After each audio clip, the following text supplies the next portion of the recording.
Redskins and their old nemesis, the Dallas Cowboys. Danny White will be back in the driver's seat trying to throw these kind of passes to number 33, Tony Dorsett.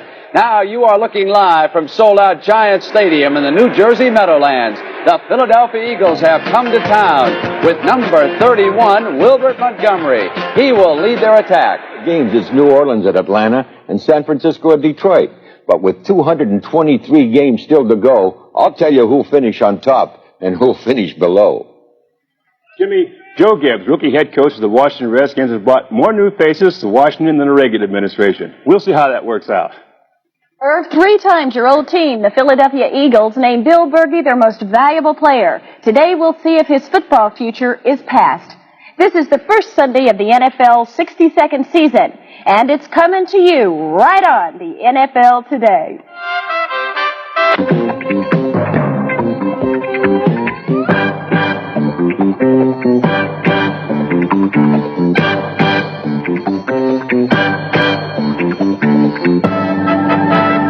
The NFL Today is sponsored by...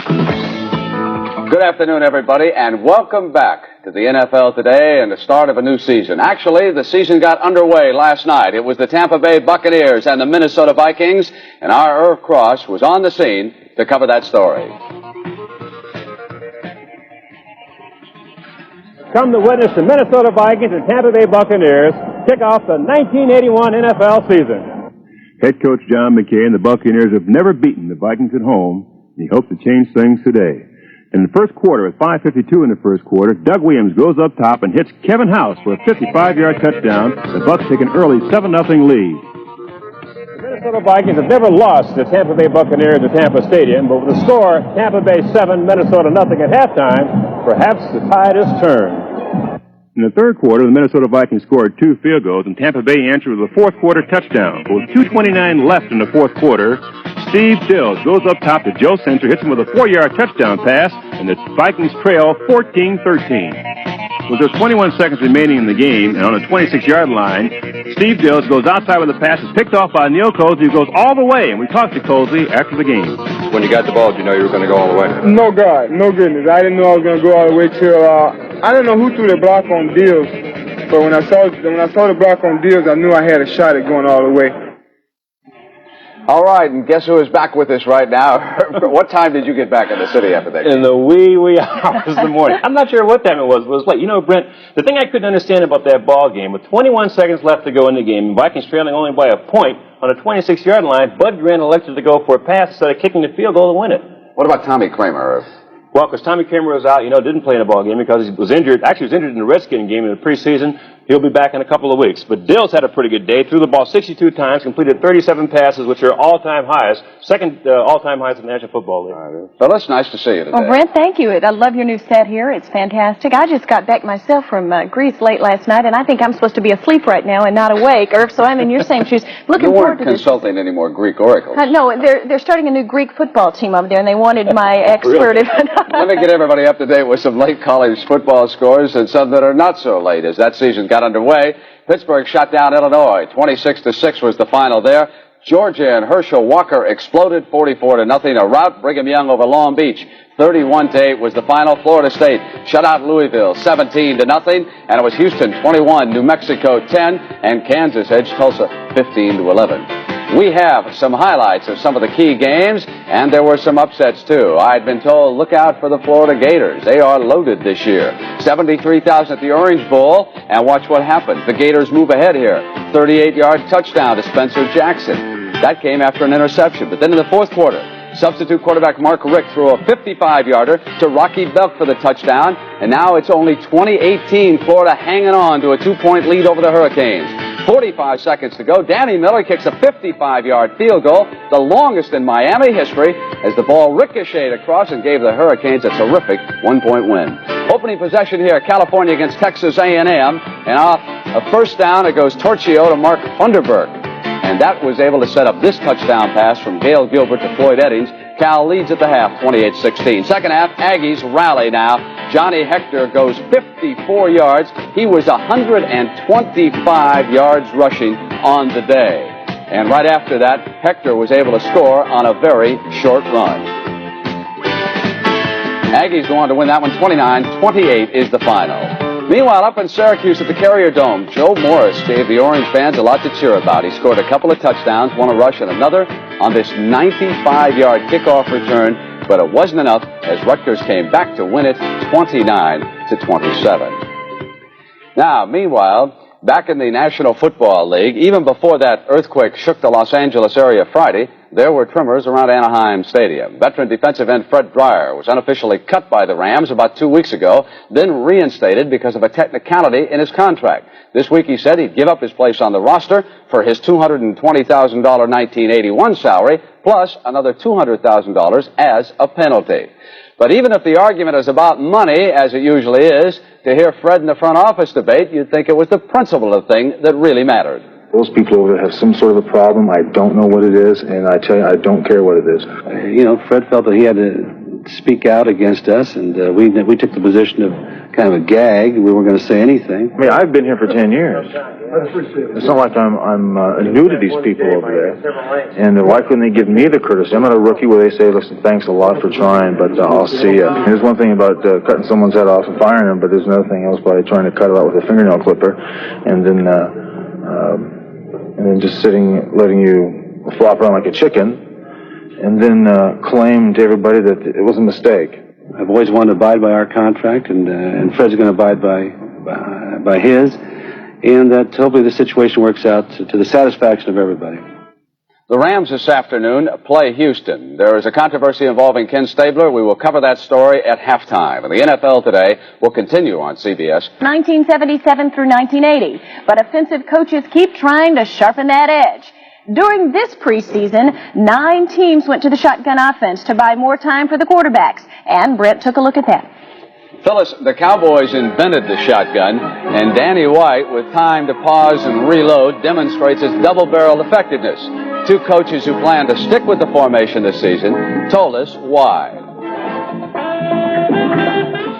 It gave our quarterback a chance at 5 yards deep to be back there, have a chance to see the field better, and also not have to worry about the inside linebacker dogs and trying to get away from the center. This worked well, we think, in a few times we've run it in preseason. We've been satisfied with the progress that we have made on it. But Detroit's Gary Danielson learned that the shotgun sometimes can explode right in your face. Shotgun? We're going to have to do a little bit better at that, I think, if we want to see it in our offense. And, of course, the man who really brought the shotgun to the forefront is with us right now. Roger Staubach, who will be covering the Redskins against the Dallas Cowboys. And, Roger, why do teams use the shotgun? I think coaches, Brent, have recognized the edge a quarterback can get. He's back. He's comfortable. He can see downfield. He sets up probably 2 or 3 tenths of a second quicker, and it gives him a little bit edge in the must-pass situations. Now, you make it sound so obvious. Why didn't other teams copy the Cowboys a lot sooner? I think it's a truism in the league. If you have something unique and it's obvious that you don't want to copy immediately, you move into it and you also analyze it. You see how they've done with it, and Dallas has been successful with it, and it's a gradual process, and now it's being used a lot more. You got to have a good center, though, too, don't you, Raj? That's the disadvantage is the center snaps. We've had a good center, John Fitzgerald. We've had our moments when I was in Dallas, but the center snap's a disadvantage, and also the backs, if they're spread out, the blocking can break down. But the advantages outweigh the disadvantages. All right, Roger, thank you so much. Check in with you a little bit later. Now, as we indicated earlier, there are a number of new head coaches around the National Football League. Joe Gibbs, for example, will be down in Washington, and Irv Cross, you have been checking into that Redskins story. Brent, Gibbs, has brought a lot of new faces into Washington. The club has now experienced about a 40% turnover. It's a kind of a thing you usually expect in Washington only after electoral landslides. And the Redskins' spirit these days almost recalls an earlier era.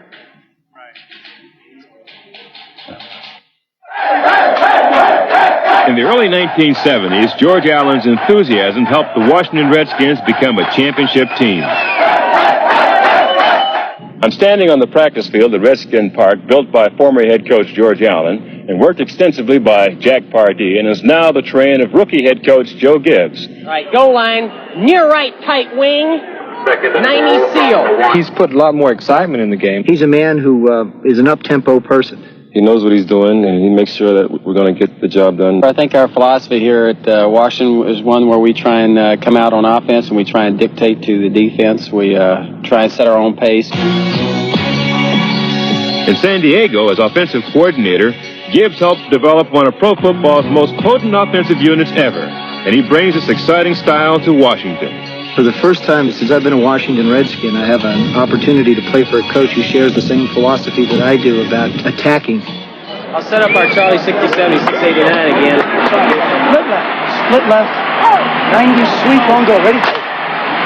The Redskin attack will depend upon a very inexperienced offensive line, in which 4 of the 5 members will start their first regular season game today. They're a bunch of kids. For them, it's a dream come true, and they're in the NFL, and they're talented, and they can play. And I think their enthusiasm will make up for their, lack of experience.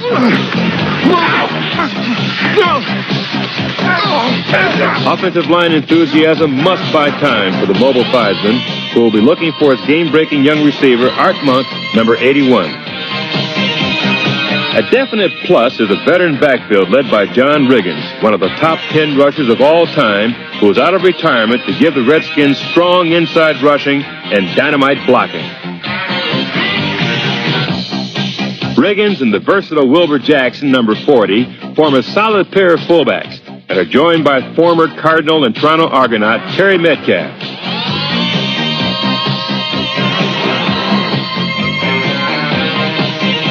The Redskins also acquired former Baltimore Colt runner Joe Washington, who feels that all Redskin runners must be multi-talented to fit into Joe Gibbs' system.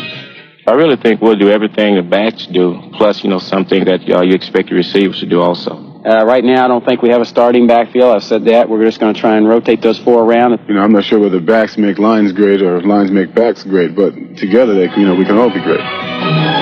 The Washington Redskins are a team with 22 new players this season, and if they're going to be successful in 1981, their veteran runners must excel, while their offensive line must mature quickly. Split right slot. 80 sweep.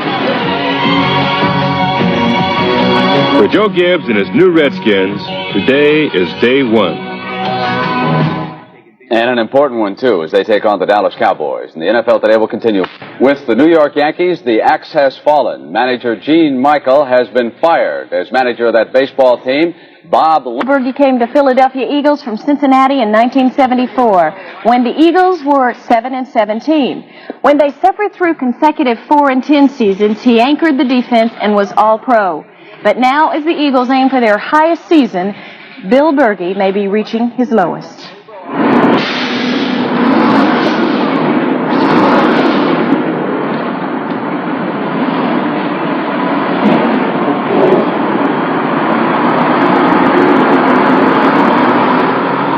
The Eagles bus leaves Philadelphia en route to a final preseason game against the New York Jets. But one of the Eagles is grounded. All-Pro linebacker Bill Berge is on the injured reserve list as the 1981 season begins.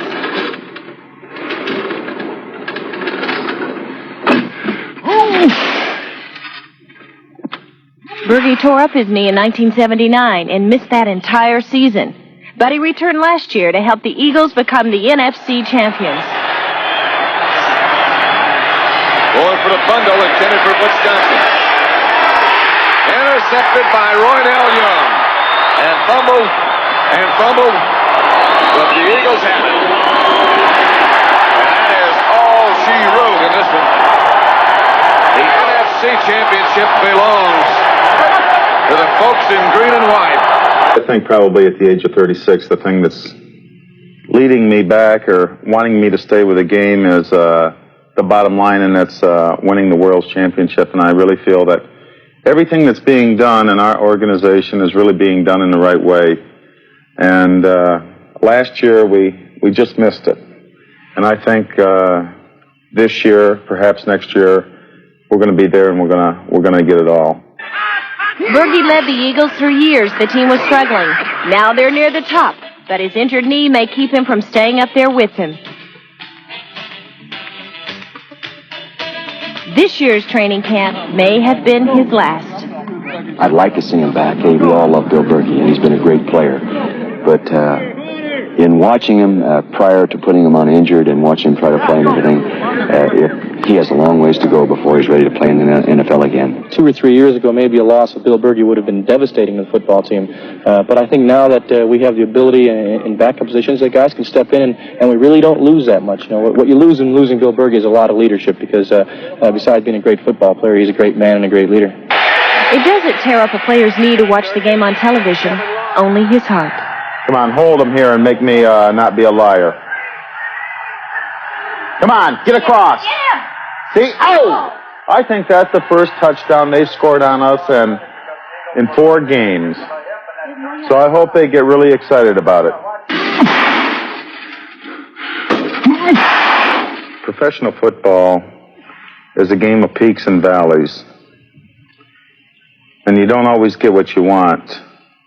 And right now, I guess I'm in a valley, but being the optimistic guy I am, I think I can really fight my way out of it. And I certainly hope so, because we are so close. It would be great if Berkey could play with the Eagles one more time. Jimmy the Greek dropped by a little bit earlier. We're back with Jimmy and his picks. Greek, brought to you. Jimmy the Greek, welcome back. It seems like only yesterday that we were talking about the Dallas Cowboys and the Washington Redskins. What were the odds I'd be back? You were favored all the way, big guy. And I suppose the Cowboys are the favorite today, too. Slightly. And they have to be. 16-0 on opening games. Landry has them ready, you know, at all times, physically, mentally, and a game plan that's ready. The Redskins, though, have a rookie offensive line that if it gels, they can make the playoffs. But you have to like Dallas because of their defense. It could be a long afternoon for a rookie offensive line against Landry's defensive front four. No question. That's where the big edge is for Dallas. Now, we've got the New York Giants hosting the Philadelphia Eagles. Dick Vermeil won the NFC. Jimmy, will he have them ready again right now? Well, I'll tell you, there's a few problems with the Eagles. One is that I think that they're too slow. But it isn't going to hurt them against the Giants. Their wide receivers are hurt, and so's their fullback. But they've got too many people for the Giants. The Giants will get the kicking game, though, with that kid. He's good. How about their young linebacker, Lawrence Taylor, out of North Carolina? I watched that kid play. I tell you, he's going to be a super ball player. But, you know, he's young, and he'll make a lot of mistakes, but he'll make a lot of big plays for the Giants. All right, Jimmy, so you think the Eagles have a little too much now? New Orleans in Atlanta, Bum Phillips. Hey, Bum deleted all the bums. I'll tell you, the kids that he kept hit hard, and they come at you. There's one thing about New Orleans. They will not have to be embarrassed by the play of the Saints this year and hide their faces. They're going to be good, not great. Atlanta will be better because they've got a great kid playing cornerback now. Which was their weakness, and their front three is better than it was last year. Atlanta's one of the co-favorites with Dallas to win the NFC. So the Falcons too strong today, Jimmy. Now, what about Detroit hosting San Francisco? Detroit's three defensive people are just absolutely great. Those rushmen up front? Right. And there's a new kid up there by the name of Green. Never heard of him. I know, but you will. You will. The only thing wrong with Detroit is their coaching staff needs to be expanded a little bit. All right, Jimmy, you like the Lions there. Now tell me about the Los Angeles Rams in Houston. There's been a cloud hanging over quarterback Ken Stabler. Is he a thief? No, my gosh, no. I mean, this thing was handed to the conference, a long time ago. 1978, Davis and Madden turned the fact in that Kenny was talking to somebody. Everybody talks to somebody. Everybody's got friends. But Kenny's been an accurate quarterback for all these years. You can't be that accurate and be a thief, too. Forget about it. By the way, Los Angeles has got a few problems, too. Hayden's a little bit short. Houston and Los Angeles will be a great game. You got to give the edge to the Rams. Jimmy, quickly, give me a long shot, an underdog you really like today. I tell you, I like Miami, Dallas, and I like San Diego and Green Bay for a long shot. All right, Jimmy, thank you very much. We'll see you a little bit later. The NFL Today will continue on CBS in just a minute. This season to get started, but let me quickly get some Super Bowl picks. Let's start with Phyllis. Give me two teams going to the Super Bowl. I like the young, talented, confident, enthusiastic teams of the 80s. They're all great, but I'm going to stay with Dallas. Even though Landry's crying the blues, I'm going to stay with Dallas. It hurts San Diego, Dallas, not Philadelphia. All right, we will see you at halftime. The NFL Today continues on CBS. Have a nice day, everybody. I'm going to ask you right now, who do you... The Washington Redskins have always won by tenacious defense and great kicking teams. But this may be changing with the arrival of new head coach Joe Gibbs, the former San Diego offensive coordinator, and the off-season acquisitions of John Riggins, the number 9 all-time leading rusher in the NFL, who sat out last year with a contract dispute. Joe Washington, the versatile running back obtained from Baltimore, dangerous as both a runner and receiver, and tiny Terry Metcalf, the all-purpose back originally from St. Louis, who spent the last 3 years in Canada. But for all of this high-powered offense to work, the young, inexperienced Washington offensive line must contain these men. The Dallas defensive line, rated the best in football. The Redskins and the Cowboys open the NFL season today on CBS. CBS Sports presents the National Football League. Today, the Dallas Cowboys against the Washington Redskins. It's the 108th consecutive sellout here at RFK Stadium. Hi, everybody. I'm Frank Lieber along with Roger Staubach. Now, say Tom Landry came up to you and said, you got to open the season with 4 guys playing in front of you who have never started an NFL game. What would you do? I'd probably pray, Frank. That's what Theismann's looking at. Well, he really feels these guys are battlers, though. He thinks they're going to do the job for him. Also, Richie Pettibone said these young offensive linemen aren't even worried. Of course, he said they don't know what to worry about yet. Yeah, they'll find out. Yeah. Cowboys have some problems in their secondary as well. Back in 1970, last time they started a rookie, his name was Cliff Harris. He did right well, and they found another one. They've got another rookie in that secondary. He's a free agent from Rice, Michael Downs. He's got a lot of range. He's also a hitter. Also at the other cornerback, a new position for him, Dennis Thurman. We have a young cornerback at the other side for the Dallas Cowboys, number 45, Steve Wilson. Charlie Waters is the veteran. He's the leader, and he has to keep this question mark on the Dallas defense together, the secondary. And your first look at the brand new Dallas Cowboy road uniforms. A much darker blue than they've had before. Redskins won the toss, elected to receive, and Raphael Septien will be kicking off. Metcalf is deep for Washington, flanked by Nelms and by Jackson.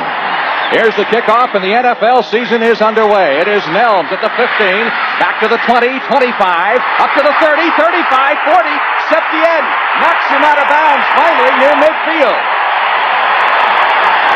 Mike Nelms, who's playing with a broken thumb suffered in last week's preseason game, carries the opening kickoff back 41 yards, and the Redskins are in excellent field position. It was the kicker, Septien, who finally made the tackle. Here's the Redskins offensively. Joe Theismann at the throttle. Washington and Riggins in the backfield. And Thompson and Monk, the wide receivers. Remember, 4 men in this offensive line have never started an NFL football game. 2 outright rookies, 1 a specialty teams player, 1 on injured reserve last year. Theismann comes out throwing. And slipping and falling is Washington, but he makes the catch anyway for a pickup of 4 to the 46-yard line. Little Joe Washington. There's the Cowboys' front 4. Joe Gibbs, the Redskins coach, says they're the best in pro football. No question about it. The Cowboy linebackers, that's a veteran crew. D.D. Lewis playing his last year this year. And the Cowboy secondary. You can look for Theismann to come out throwing the football. Riggins up the middle to the 42-yard line. He'll be a couple shy of the first down. Dutton, Brunig in on the stop. It'll be 3rd down. We can see immediate offensive philosophy here, Frank. They're putting Joe Washington out as a wide receiver with the 2 other wide receivers, Thompson and Monk, on one side. They're trying to get Charlie Waters man-to-man over there on Washington. But Dallas will either have to adjust playing some type of zone, or Charlie's going to have to handle Washington when they go in that formation.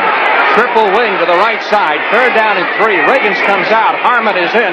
He's a pass-receiving specialist. That's good for a first down to Clarence Harmon at the 36-yard line. Mike Hagman wrapped him up. Harmon is the guy who was the regular fullback last year, lost his job to Riggins, and now he's mainly used as a receiving specialist, and he's a good one. He caught 12 against San Diego last year. Theismann's back. He knows he has 3 yards. He's going to check the defense, see who's man-to-man. He spots Harmon man-to-man on Hagman. There's Hagman a step behind. Theismann puts it out in front. Nice ankle tackle by Hagman, or Harmon still has more yardage. Redskins with the first down of the ball game at the 36-yard line of the Dallas Cowboys. That's Warren, the tight end, in motion across the backfield. Theismann Good protection. Wide open. Warren down at the 5-yard line was open, and Theismann overthrew him. D.D. Lewis trying to stay with him.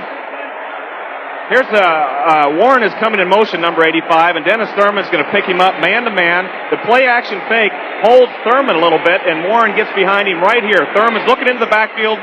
He looks just a step too long, and Warren's by him. Theismann put this ball on a line, Frank. Too much of a line drive. If he would have laid it up a little more, would have given Warren a chance. But you line drive a pass like that, it's got to be right on the money. It is 2nd and 10 for the Redskins at the Dallas 36. There's the figures on Joe Theismann last year. Best year quarterback he's had for the Redskins since 1969. Intercepted. Picked off by Downs at the 30. Back to the 40-yard line, and he pulls up lame. Looked like he pulled a muscle as he ran off the field. He started limping and immediately headed for the sidelines. So the Redskins turned it over, and the Cowboys will take over at the 43. Well, there was a crowd in there. Theismann was a little bit unsure of himself here. You can notice him hesitating. He doesn't like the receiver he's going to throw to here. He hesitates, and then he drills it. By that time, Downs reacts and comes in front of the ball, and it's all over. Downs did look like he pulled up lame a little bit. If we can see, right there he is, right there. He does. He's got to hold on to that hamstring, so that could be a loss for Dallas. 25-yard interception return by the Cowboy rookie, playing in his first NFL regular season game, and the Cowboys go to the offense for the first time at their 43-yard line. Danny White to Dorsett, 40, 45, 50. Down the sideline in front of the Redskin bench and out of bounds at the 43. Joe Lavender chased him out. Well, talking to Joe Gibbs before the game, he mentioned that Dorsett has looked excellent in preseason, the exhibition games, and they're worried about Dorsett. The Redskins have been able to control Dorsett, and here's the Dallas offense with White at quarterback. Dorsett Springs is back in at fullback. He started there last year, got hurt. The offensive line, of course, is anchored by Donovan and Scott, Pro Bowlers. One new name in there, Kurt Peterson, is replacing Tom Rafferty at a guard. He may be in, but just for snapping duties. 16 yards for Dorsett on his first carry. Officials mark it at the Redskin 44. What action pass situation here. Hands off to Dorsett. Down to the 41-yard line for a pickup of 2. When we talked to Joe Gibbs yesterday, he indicated that his strategy would be more or less to try to stop the Cowboy running game and make them throw the football, because that's where they feel their strength is, on defense in that secondary. Number 1 pass defense in the league last year. There's the Redskins' defensive line. That's where they have their age. Boy Bacon, 38 years old. 3 good young linebackers, all of them from 2 years ago, 1979. And the secondary, a veteran bench. It's 2nd and 8. Dallas at 41. Passing situation here with 2nd and 8. Pearson in motion. Again, Dorsett is getting a workout and is tripped up at the 38-yard line. Tony Peters, making the stop. Dallas in a 2nd and 8 or 9 situation likes to throw the ball. Tom Landry mentioned the way Dorsett's been running this preseason, they're going to use him in long yardage situations, and he did it then. 2nd and 8, he still had confidence in that run. He's never really had an outstanding day against the Redskins. His high's been 72 yards. He has averaged 59.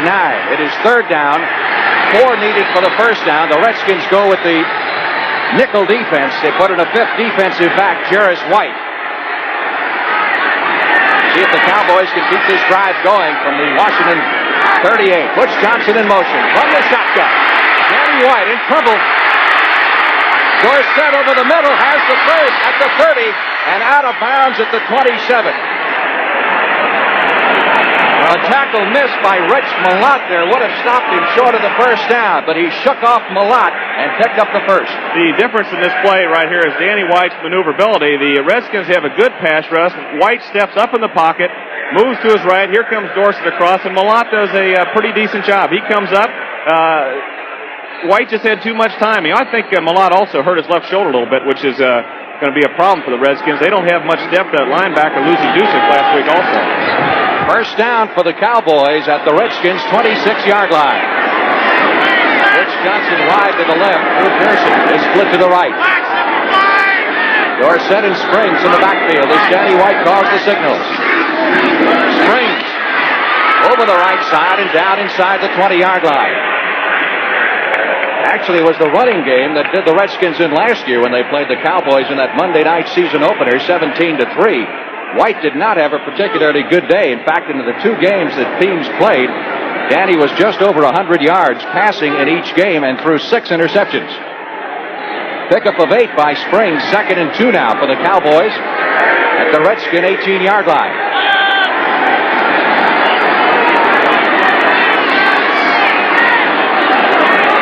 Johnson out wide left, and Pearson in the slot inside of it. Pearson in motion. Dorsett, big hole over the right side, and Tony cracks through for another first down to the 13. Mel Kaufman, number 55, has come in for Malott at a linebacker position. He's just a rookie, and they're going to lose some there because of their lack of depth, as Roger explained. Tony Dorsett. Head coach Tom Landry of the Cowboys, who has a birthday coming up, number 57 on Saturday. You know, in the 22 years he's been coaching, the Redskins have gone through 8 coaches, and there have been 6 presidents in this town. 1st and 10 from the 13. Doug Cosby in motion this time. Again, Dorsett loses the ball.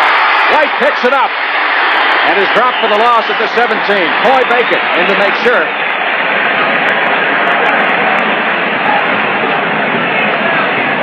Yeah, Dallas had Cosby in motion. He was coming inside, and the fullback hit off tackle, and there was kind of a delay to Dorsett, who was going to try to get inside of Springs' block right there, number 20. The ball was pulled away, and fortunately it bounced back into Danny White's hand, if you're a Cowboy fan, but the Redskins did an excellent job on that play. 2nd down. Dallas now needing 15 for the first down. They're operating from the 17-yard line of the Washington Redskins. No score. White. Pressure. Gets the screen away to Springs, and he's caught from behind by Monty Coleman, number 51. Coleman just in his 3rd year and already said to be one of the best defenders against the pass among linebackers in the NFL. Well, this is a play-action screen pass. It was set up as a screen all the way. Here's White faking to number 20, Springs. Watch the lineman. There's Shaw, 52, Peterson, Scott pulling out in front, and Coleman recognizes the play. He had man-to-man coverage on Spring, and no offensive lineman picked him up. And with his speed, and he does have experience now, and Monty Coleman is developing into one of the real fine linebackers in the NFL. Number Nickel 51. defense for the Redskins as we go to a 3rd and 22. Dallas goes back now to the Washington 25, and they line it up in the shotgun. Flags go down. Cowboys, I believe, are offside. Intended for Butch Johnson and caught and dropped in the end zone. But I believe the penalty will go against Dallas. Looked like the whole offensive line went before the snap. They definitely were offside. Johnson, the ball was snapped late. I guess Robert Shaw didn't hear the snap. 65 offense, false start. But in the end zone, Butch Johnson had the ball in his hand, and Parrish knocked it out. I don't know if they were understood what was going on or if the play was over. If they heard the whistle, they probably heard some kind of whistle because the referees blew the whistle and stopped the play before it got started. 65 offense, still 3rd down. 65 is Kurt Peterson, the young offensive guard, starting in place of Rafferty.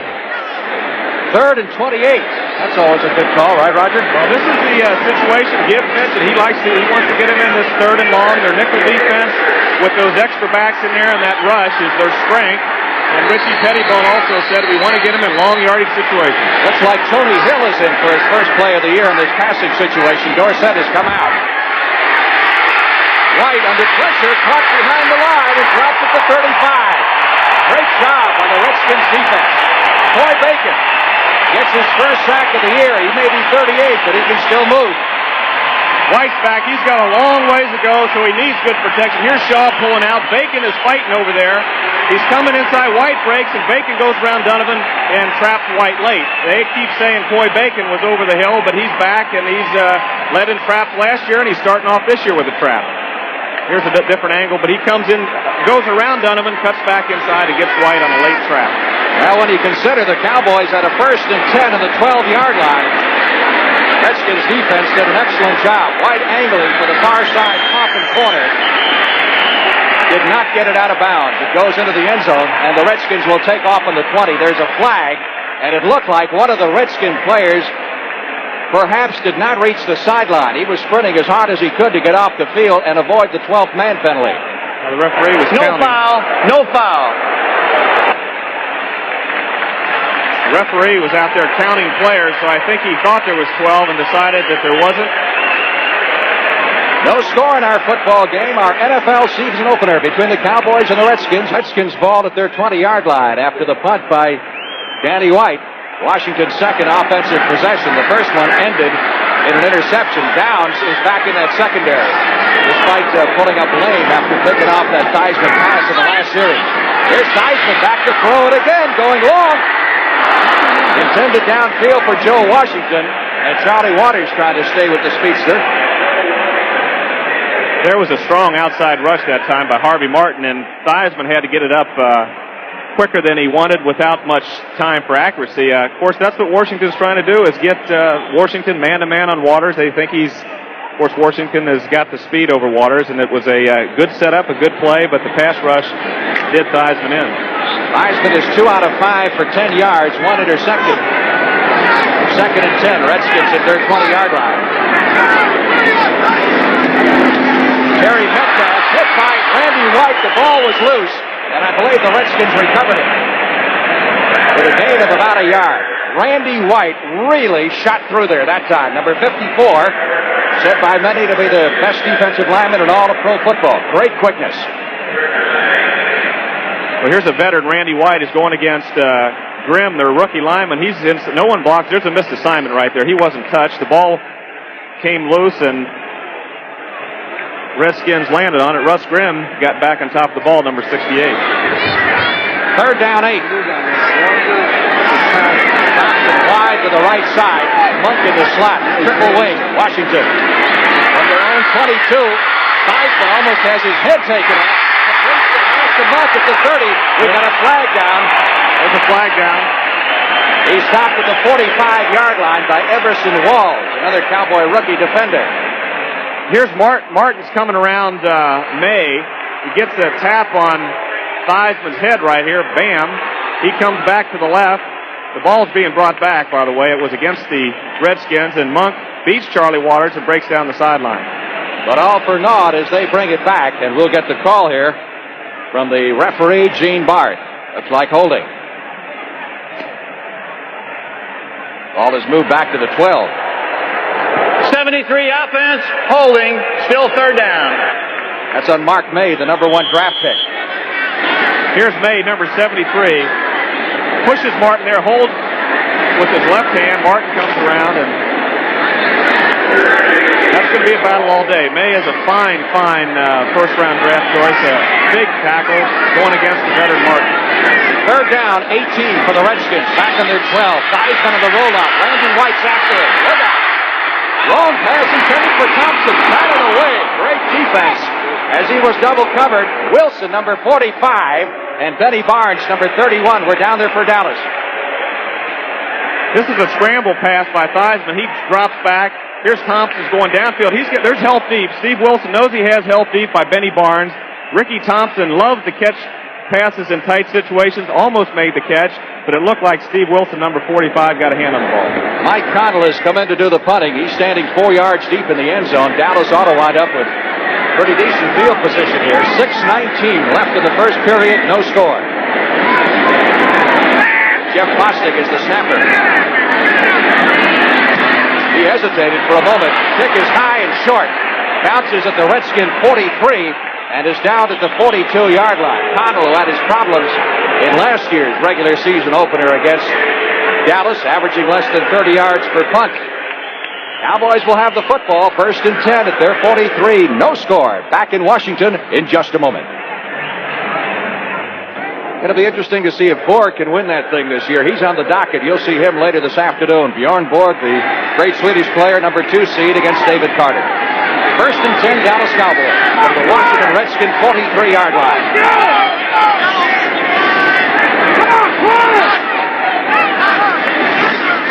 Dorsett has got a lot of work, rush through the middle. And another big gain inside the 35, down to the 34. Neil Olkowitz, number 52.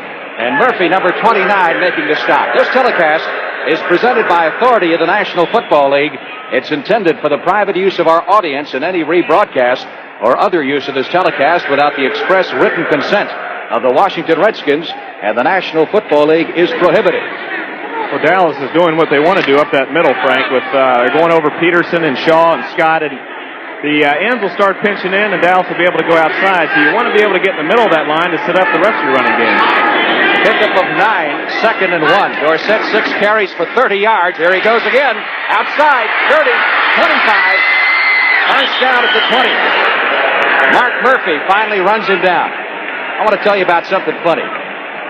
We went out to visit Redskins Park yesterday, and you can imagine the sight of Roger Staubach walking into Redskins Park. I mean, there were doors slamming all over the place. They thought you were going to steal the game plan. I tell you, it was a funny feeling. I felt uncomfortable. I felt probably as welcome as President Reagan would at a air traffic controllers convention. It was a weird feeling. First and 10 from the 20-yard line. Baltimore leading New England in the first period. 48-yard field goal by Mike Wood. Our score, 0-0. Movement on the left side of the Cowboy line. Looked like Billy Joe Dupree, number 89, the tight end, jumped. I think we could show it to you. It not only looked like him, Frank, it was him. It was him. Billy Joe, number 89. Encroachment, 89 offense. Well, the last time the Cowboys had the ball, they got down to the 12-yard line, and the Redskins defense really rose up and shoved them back. Encroachment, 89 offense. Was that an echo, or did he say that a second time? Here's another score for you. Seattle leading Cincinnati. John Harris with a 30-yard interception return. For the Seahawks, first and 15. Cowboys at the Redskins 25. Pearson in motion. Fumble by Springs. And I believe the Redskins have it. Yes.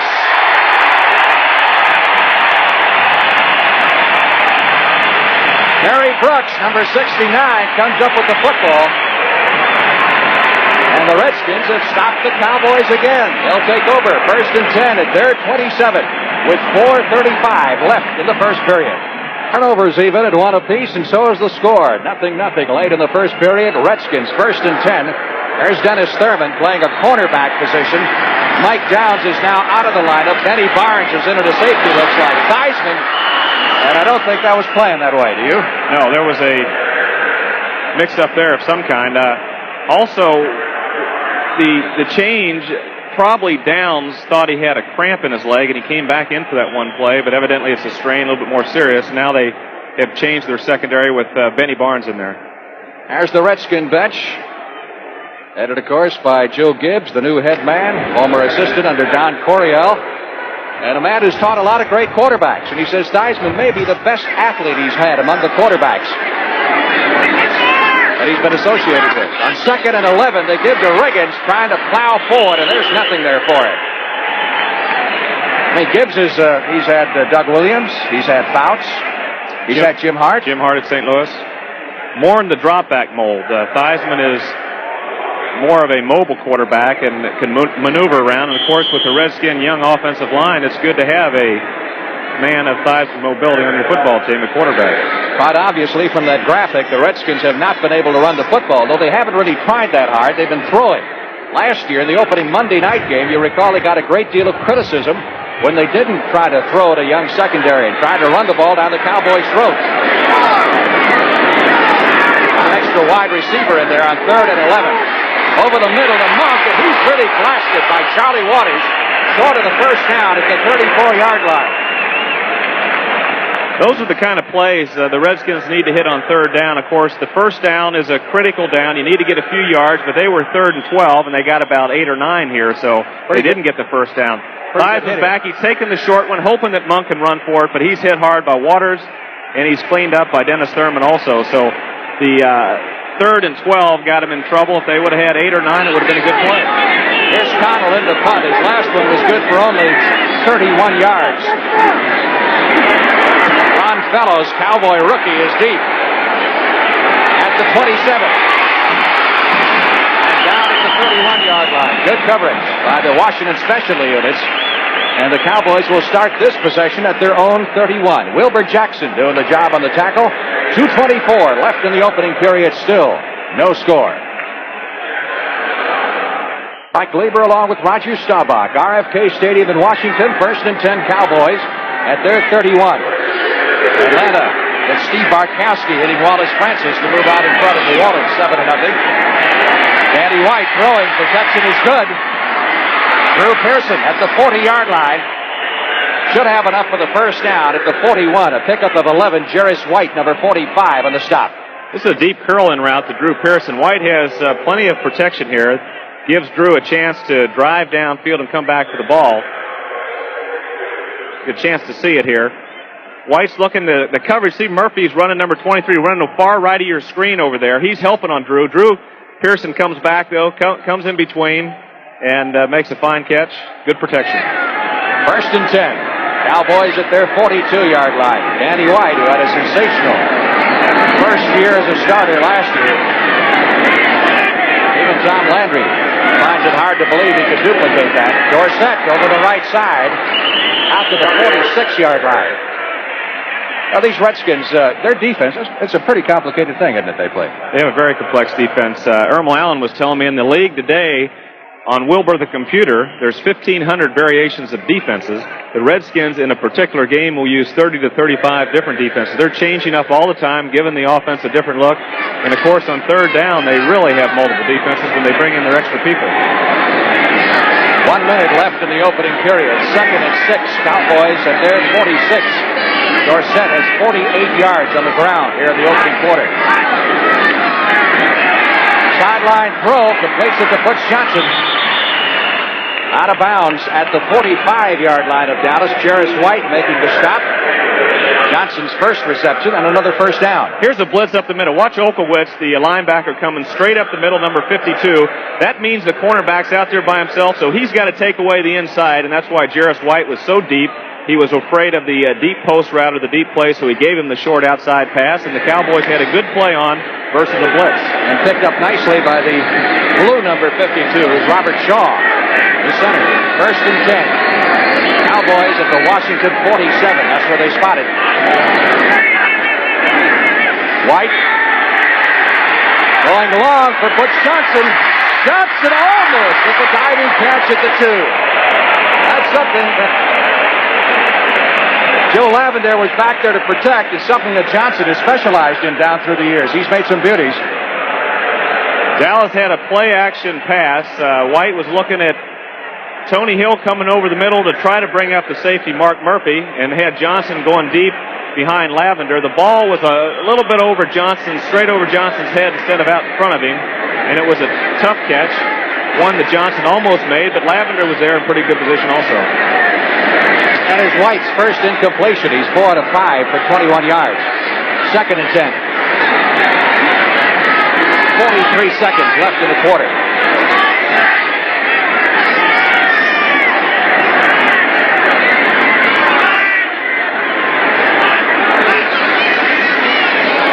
Dorsett, first down, down to the 36-yard line. They're going to have to find some way to stop him, or it's going to be a long afternoon. Mark Murphy making the tackle, but another 10 for Tony Dorsett.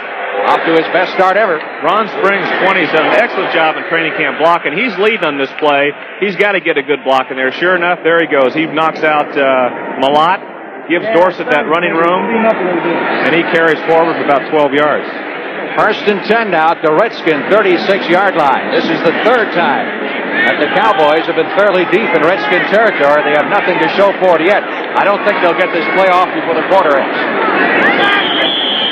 There it is. So a scoreless first period here at RFK Stadium in Washington, D.C. between those two great NFL rivals, the Cowboys and the Redskins. Back. Capacity crowd of 55,000 on hand, the 108th consecutive sellout here at RFK Stadium as we head into the second quarter. Very humid day, temperature in the low 80s, but the humidity is well into the 80s. Cowboys have the football, 1st and 10 at the 36-yard line of the Washington Redskins. No score. Springs and Dorsett behind Danny White. it in motion. Ron Springs over the left side. Dropped out at the 33. Pickup of 3. Rich Millett. Number 57 is back in there. There's Tom Landry, and to the right of him, John Makovic, the quarterback coach, who signals in the plays. What do you think of that system now, looking at it? Well, it gives the quarterback some extra time, 5 or 6 seconds, with the clock, 30-second clock now, and all the shifting, all the movement, all the motions that the team has. It just gives you a more comfortable feeling as a quarterback, and it's a system that Danny White likes, and a lot of other teams are using also. Second down, 6. White, good protection, a rainbow for Billy Joe Dupree. He caught it, touchdown! What a catch. Mark Murphy back there with him. He did a great job, didn't he, using his body to shield Murphy from the ball? Billy Joe went straight down the field and ran a turn in and go. Here's White. Going to pump a little bit. He gives a little pump, hesitation, then lays it up. Billy Joe goes by the safety. One hand, look at that, out in front of him, pulls it in. The referee's right on the spot, and it's a touchdown. Murphy stayed with him as best as he could. That was just a great throw and a great catch by Billy Joe Dupree. Murphy did a good job on defense. Waters will hold Septien with the extra point try. First score of the game comes 15 seconds deep into the second period on the first play of the quarter. 33 yards. Right to Dupree. And Septien makes it 7. I think that's worth one more look. Isolated. Here's Murphy's running with Dupree. He's got his arms out. He thinks the ball's too long, and Dupree just pulls it in. Billy Joe's got long arms and pulls the ball in, and not only pulled it in, he stayed with it and made the catch. There was a marker down on the extra point try. Let's see what this is all about. Gene Barth gathering his officiating crew around him, and we'll get the call. Personal foul, 23 defense. The point is good. We'll penalize on the kickoff. This is one of the fine catches of the season. Even though it's early, it's going to still be one of the great catches. One-handed, pulls it in, maintains possession going to the ground, and it's a touchdown.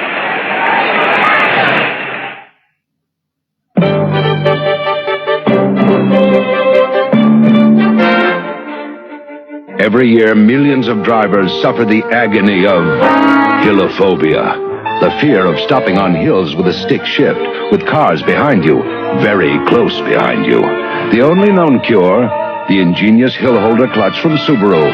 Now you don't have to go downhill until you want to.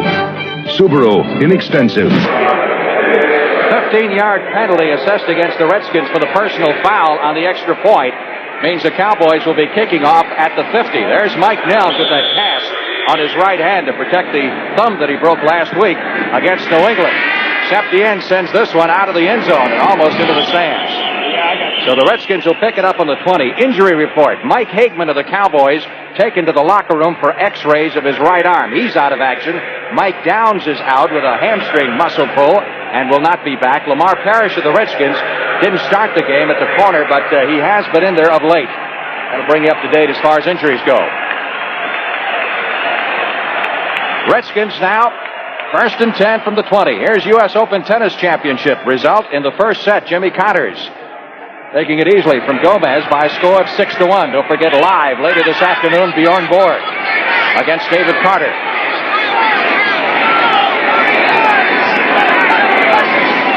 Theismann back to throw, has it blocked on him. Looked like Too Tall Jones was in there and got a piece of it. I got to think they've got to run this football to really settle things down. They haven't run it at all. Well, if they run it on, there's the signals over there, Frank. They've got two men, one on each side of Coach Gibbs, Joe Bugle, and one of them's alive. You don't know which one. In fact, they changed the one that's alive from quarter to quarter and even series to series if they have to. They both look live to me. The other one's Don Bro. Gibbs started that system back at Arkansas, where he was an assistant coach under Frank Royal several years ago when he had another pretty good quarterback, Joe Ferguson. Swing pass to Riggins, 25. Riggins to the 30, 35. Out beyond the 40-yard line. First down for the Redskins. That is only their second first down of the ballgame. They had only one first down of the first period. Here's the screen pass, and this is what the Redskins have to do. Let that big front four come in there and lay it out. There's a guard out in front.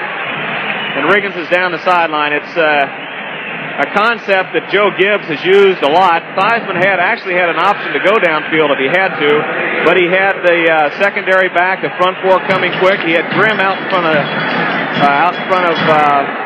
the fullback John Riggins, and it was a excellent play, set up well, and Theismann picked the right receiver.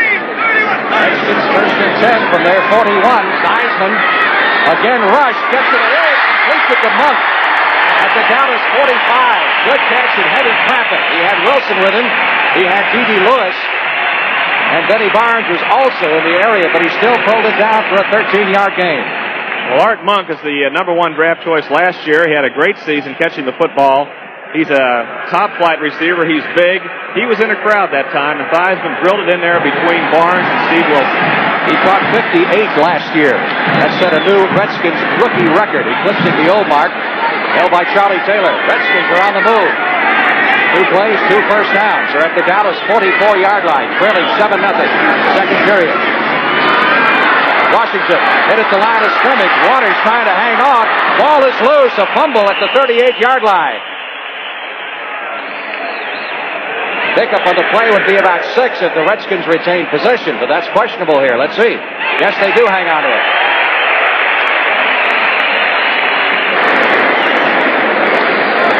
Pretty good matchup with number 1 draft pick Mark May going.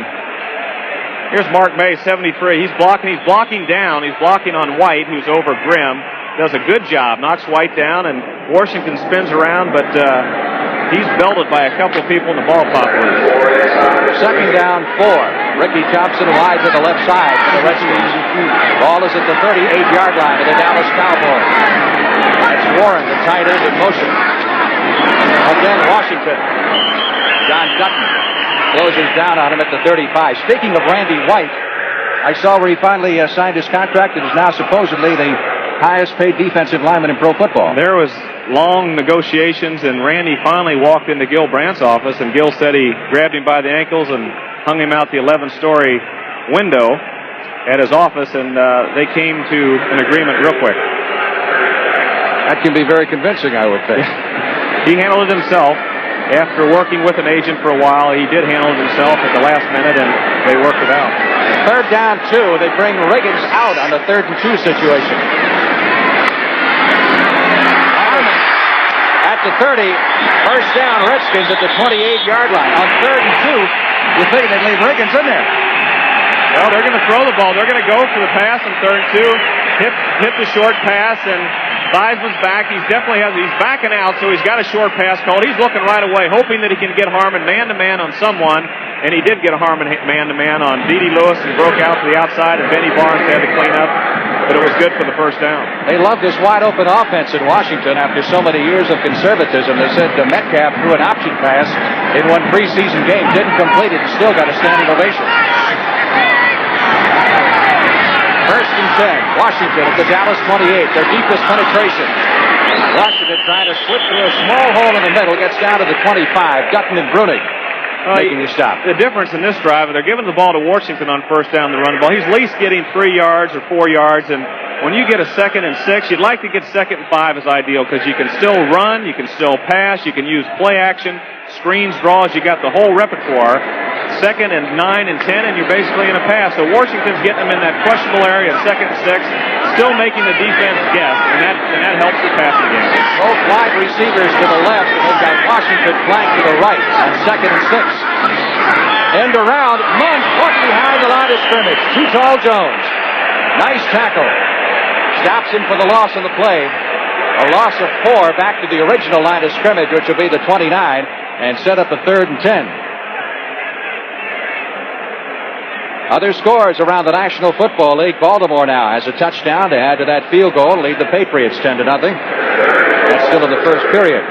Up at Foxborough, Kansas City ahead of Pittsburgh in the first quarter by a margin of an extra point. This is a big play for Washington. They're coming back after Dallas scored, and they need to get some positive momentum going in offense. 3rd and 11, blitz is on. Bryson gets rid of it in time. Completes the pass to Virgil Say, number 80, the rookie wide receiver. And he's short of the first down at the 20-yard line, but not by much. They're looking at 4th and maybe 2. They're going to go for the field goal. We didn't mention it. I saw Thurman getting up slowly, and sure enough, he was hurt on that screen pass early in the drive to Riggins, and they've got Everson Walls in there replacing Dennis Thurman, number 32. Mosley on to try the field goal. They'll put it down at the 27-yard line. Theismann holding, 37-yard effort. It is good, but there's a flag. Penalty marker down. Well, when it's back in that end zone, it usually is maybe too many men on the field or someone jumping up on somebody's shoulder.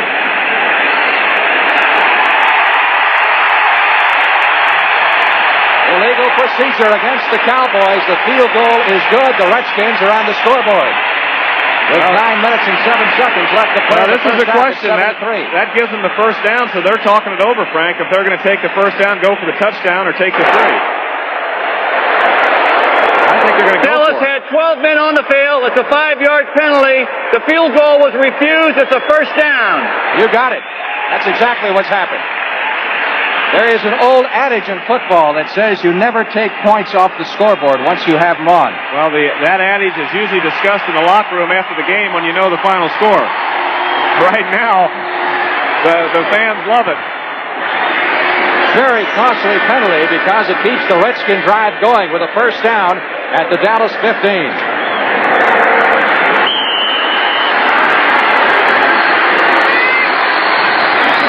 Monk to the right side. Thompson to the left. Bill Theismann. Washington, 10-5. Washington, touchdown. I knew they shouldn't have taken that field goal. How about that old adage? That's when you stop the old adage. That was an excellent play right there. Theismann dropped back, had a swing pass out to Washington. He took the sure thing. And Washington, with that speed and acceleration, he was in that end zone, skirted right by the last defender. Here's Theismann looking downfield. He sees Warren, but no, he's going to take it out to Washington, who's got speed to the outside. He adds speed to this Washington team. Guy Brown misses him, and he's slithered by Dennis Thurman at the goal line. Mosley with the extra point is good, and we've got a tie ball game. So the Redskins come back with an impressive drive, aided by a very costly 12 men on the field penalty against the Dallas Cowboys. Let's bring you an update on the U.S. Open tennis score. Jimmy Connors is winning his match with Gomez, 2-1. It is now tied in the 4th set at 1 game apiece. Our score tied at 7 apiece. Mosley getting ready to kick off. Ron Fellows is the deep man for the Dallas Cowboys. That's by Everson Walls and Ron Springs. Nice high kick. Fellows at the 4, 10, 15. 20, 25, 30. Up to the 35-yard line. A fine return by the rookie from Missouri. 32 yards. Gerald Grant finally brought him down. There's the book on the Redskins scoring drive, an 80-yard drive, and they really looked very impressive. They did. They had the one miscue on the reverse that put them into a tough, long yardage situation, but they hit a pass for 8 yards, kicked the field goal, had the penalty, got the first down, and that set up the touchdown to Washington. 1st and 10. Cowboys at their 35. The one thing the Cowboys didn't want to happen is happening. This crowd is getting up into a frenzy, as it has been at many Cowboy Redskin games in the past. And White on the roll. Doug Crosby, the tight end, out of bounds after a short pickup to the 39-yard line. That's the one thing in Washington. If you're a visiting team, you want to get ahead and get that crowd quieted down and maybe even turn them on the Redskins. That's right. You want to put the crowd asleep when you're in a stadium like this, because the crowd is a positive factor in most stadiums for the home team. And, of course, here in RFK, they've really been a factor through the years. And if Washington gets behind early, the crowd can quiet. But now they're revived and they're aiding the Redskin defense. Open update and also a feature on Ken Stabler. Coming back with the Houston Oilers, some of the problems he's had. White out the door set. 45, 50, and out of bounds in front of the Dallas bench at the 47 of Washington. First down, Joe Lavender making a stop. Bad news from the Cowboy locker room. Linebacker Mike Hagman has suffered a broken bone in his right arm. So no word on how long that will sideline him, but you got to be thinking you're looking at a month or 6 weeks. White did an excellent job that time, Frank. The reason here we see a double blitz. 2 linebackers are coming. That means there's 6 people coming in on White. He looks to the back. It's man-to-man. Now Murphy, the weak safety, has to come all the way across to pick up Dorsett since he left the backfield and he had the linebackers rushing the passes. So White picked up the right receiver, and it was a big play. First and 10. And the Redskins 47, Dorsett trying to cut back inside. Is caught at the line of scrimmage. Boy Bacon, number 79. Of the Redskins on the tackle. That's the same play that's been successful for Dallas. Dorsett cut back inside, but this time the Redskin pursuit. They came off the blocks on the other side. Boy Bacon came all the way down the line and picked up Dorsett trying to cut back inside.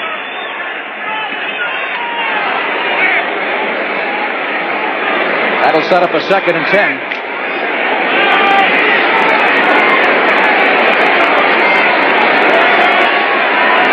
Only misfired once. An excellent game. Up into the pocket, and he's got Pearson down at the 30. Penalty marker down as Pearson is dropped at the 29-yard line by Lavender. Well, that penalty's between Lavender and Pearson. Either Pearson ran into Lavender, and they're going to say he ran into Lavender. Pushed off to come over the middle. You know, the way this defense is now in the NFL, you cannot hit a receiver downfield, but it's like basketball. If a man charges into you downfield, it'll go against the offense. But if you run into him, of course, you can't hit him anymore past the 5-yard mark, and they'll charge it to the defense. He's saying that Pearson pushed off here. Number 88, offensive pass interference. There's Tony Hill, number 80, who has missed the entire preseason because of a muscle pull problem. See if we can pick it up here. Here's Parrish is on, well, this is on Johnson. This is on the other side of the field. We just thought we'd show you Butch Johnson. His wife wanted to see him.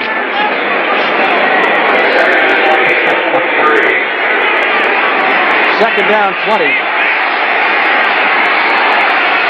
Cowboys are shoved back to their own 43 following the penalty. White, under pressure, hits Ron Springs. Springs hangs on and goes out of bounds at the Redskin 47. I believe.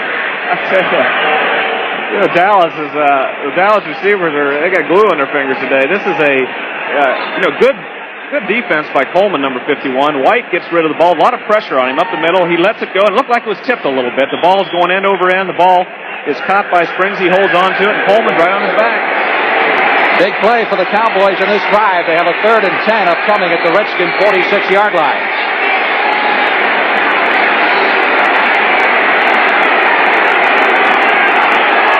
Redskin crowd on its feet, imploring the defense to shut him down. From the shotgun. The blitz. Pass is incomplete. Redskins want intentional grounding. Big rush by Dexter Manley, number 72. Off the Redskins defensive unit. A lot of pressure. Now, this is where the referees have some flexibility, and right here it could have gone either way. White is rushed. They've got the blitz. They got the linebackers coming. He can't find anybody. There's Malott from the outside. Someone on the inside grabbed White, and he just threw the ball away. The referee possibly could have called grounding on that play, and it was 50-50. I would sympathize with the Redskins since they didn't call it against the Cowboys. White's first punt of the day was 35 yards. He angles this one for the near side. Nelms is over there. He's going to let it bounce at the 5 and out of bounds inside the 5. Danny White with a great job punting out of bounds at the 3-yard line. 44-yard kick. 7.5 minutes remaining in the second period with the score tied. The Redskins 7 and the Cowboys 7. Conceivably, we could wind up with a Ford McEnroe final next Sunday afternoon. Redskins have their work cut out for them. First down at their own 3-yard line after a great punt by Danny White. Heisman simply goes back 5 yards deep in the end zone. Batted away by Brunick. The middle linebacker down there with Monk, the intended receiver, and Steve Wilson. Bob Brunick, who made the Pro Bowl last year. Hard to believe down through the years the Cowboys have only had 3 middle linebackers. Jerry Tubbs, who's now the linebacker coach, Leroy Jordan, And now Bruning. That's in 22 years. Well, that play looked a little dangerous going over the middle if you're back in your end zone, but Theismann had a deep route called over there to Washington. He looked over there quick. He saw the double coverage. The safety went back. He had nothing. He came back to Monk late over the middle, which is dangerous, and Bruning was right there to knock it down. 2nd and 10. Theismann is now 8 out of 14. Washington in motion. Riggins out to the 5 for a pickup of 2. I've decided what's missing in this Washington game. There's just something missing here. And it's you and Talbert. Old Dyron isn't here anymore. No, Dyron isn't here. He wasn't, you guys made it fun. I mean, there's none of this ranting and raving back and forth all week. It was very calm this week, everybody said. I like his brother, Don. The brothers are down making money with Holiday Inn in Texas. They're doing all right. Dyron epitomized the grittiness of the Redskins, the old-timers. He was a tough football player, played hard, but he didn't like quarterbacks. In particular, they won. Yeah, that's right. 3rd down 8. Theismann going for the first down. Almost caught for the safety. Unloaded it over the head of the intended receiver, Monk. A lot of pressure by Randy White and Harvey Martin. They got very close to nailing him in the end zone here. This is a big area to hit that key play on, and the Redskins couldn't get it in this series. They got Washington going across the backfield. He pumped to him, hoping they'd go for him and throw downfield, but the pressure of Martin and White was too much, and he got the ball behind Monk. Cano will punt here. Standing 9 yards deep in the end zone. He could use a good one. Fellows is deep, standing on the Redskin 45. Again, Dallas should wind up with excellent field position. High kick and not too long. Fellows at his 45, or actually Redskin 45, and stopped at that point. That thing kind of took off. No problem there. That's good coverage by Kaufman. Number 55 was right down there. He really stopped Fellows from doing very much at all. 40 yards on the punt. The Cowboys will take over 1st and 10 at the Redskin 45. Stay tuned for that. 1st and 10. Good football game here in Washington. Hope you're enjoying it with us. Cowboys have the ball at the Redskin 45-yard line. We're tied at 7 apiece. White lets it go for Butch Johnson. Redskins claim that Johnson pushed off. Blitz that time by Tony Peters. Forced White to hurry the toss. That ball was well behind Johnson. Here's the rush right here. It says the strong safety comes, which is a blitz from the secondary, and it puts pressure. Number 23, here's Peters. White releases it, barely gets rid of it. The ball is short. Parrish didn't see the ball. He tried to get back to it, slipped, and if he would have seen it, he could have intercepted the ball. Peters is the guy who took Ken Houston's place for many years. The all-pro, strong safety, and the best in pro football at what he did. 2nd and 10. To the left side, Pearson in the slot. Dorsett in trouble.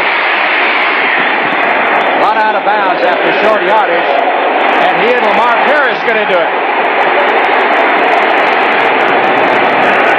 They always say that's one place you don't want to get into a fight is on your opponent's bench. That's another old adage.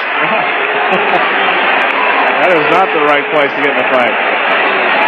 Dorsett's getting wide. The Redskins really come upfield and force to the outside. He has nowhere to go. He gives a little stutter stuff here to Coleman, who had him, and he gets to the outside a little bit more. Parrish was coming up in a short zone, and he stays on Dorsett here and jumps on him, and Dorsett at this moment doesn't like it and throws a little bit of a punch. Now it's the Cowboys, the Redskins of old, isn't it? Our first official altercation. 3rd down. Dallas needs 8 for the first down. Dorsett comes out. Replaced in the passing situation by Tony Hill. Cowboys have Hill, Pearson, and Johnson as wide receivers. They're at the Redskin 43.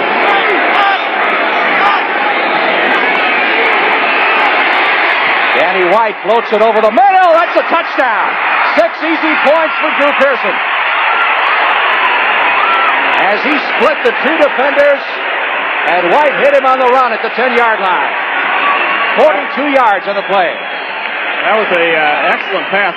Murphy, number 29, looked like he was going to make the interception, but he got over there about a step late. And Pearson was there, concentrated all the way, and made the catch. Here's White going back. Murphy's looking at White, looking at the middle of the field. He's looking over here. Now he's making his move to come back the other side, and it's just a hair late. And Pearson splits that middle and beats Jarris White. Cowboys 13-7. Waters to hold. Septien to kick. There's Hagman. He suffered a broken arm in the first period. He's back on the Cowboy bench. Extra point try is good. 6 minutes and 7 seconds left to play in the first half, and the Dallas Cowboys lead the Washington Redskins 14-7. This fellow a real pain in the Cowboys' side in the past when he played for the St. Louis Cardinals, Terry Metcalf, who is now deep for the Washington Redskins. Septien getting ready to kick off. That touchdown drive took just 3 plays. Big third down play. And White is ripping up the #1 pass defense in the National Football League in 1980. 2 touchdowns, 9 out of 12 so far for the Cowboy quarterback.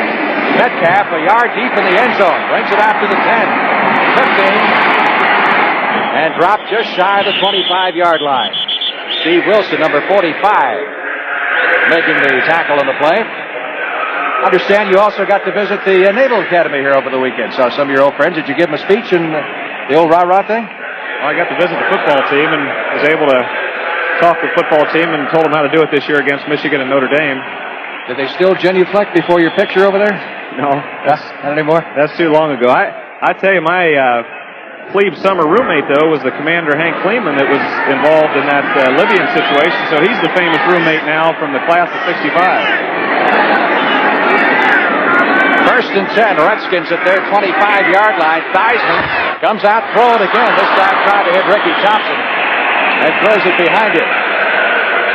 The guy that shut the other Libyan jet down, was he a Navy guy too? Place kicker on the 75 team at the Naval Academy. Probably our ratings aren't too good in Libya anyway, do you think? No. Huh? Second and 10. I have some other scores for you as soon as we have an opportunity here. Our score 14-7. Cowboys lead it. Just under 6 minutes left in the first half. Theismann is 8 out of 16. Big rush this time. Joe gets it away. Completes it. Fine pass by little Joe Washington out at the 45-yard line with Benny Barnes defending. For a moment, like Barnes is going to pick that one off. Joe Washington does an excellent job. Theismann also drills into tight situations. He's got Riggins out in the flat. He can either go to Riggins, but he decides to go downfield to Washington. He's got good concentration, and Benny Barnes is over there a step too late. Somebody said yesterday, remember that great game he had on Monday Night Football? Yeah, Washington's shaking up a little bit here, Frank. Yeah. Anyway, they were saying, wasn't that a great game he had last year on Monday Night Football? It was 3 years ago. 3 years ago, 1978. When he tore up the New England Patriots. First and 10. Theismann going long. Overthrows everybody. Metcalf was the intended receiver out there. Big rush by Ed Jones and by Harvey Martin. Give me some other scores. Eagles over the Giants in the second period by a score of 7-3. Baltimore on top of New England 13-7. It's also a second quarter score. And Atlanta, one of the Super Bowl favorites this year in the NFC, leading New Orleans 14-0. Kansas City over Pittsburgh in the first period. Again, we'll keep you up to date with all the scores at halftime. Seattle really jumping on Cincinnati, 21-0. Our score 14-7. Cowboys second and 10. Redskins at their 45. Receiver Monk never turned around. Now, what happens there, speaking from a former quarterback standpoint? Well, it's hard to say. If Monk had a deep route call, then he was going all the way. But Theismann saw the big hole there and was hoping that either Monk would look or Monk missed an assignment and was supposed to curl over that deep. And it looked like he was on a deep route. Theismann saw the hole and was hoping Monk would see it also and pull up. And it just was a miscommunication somewhere. You know, before Theismann throwing the deep route, you got to get up quick on a pass rush like Dallas has. Get it up there quick. You got to put a little arc on the ball, and you can't drill it in there because those receivers, it takes them a while to get downfield. Third down 10.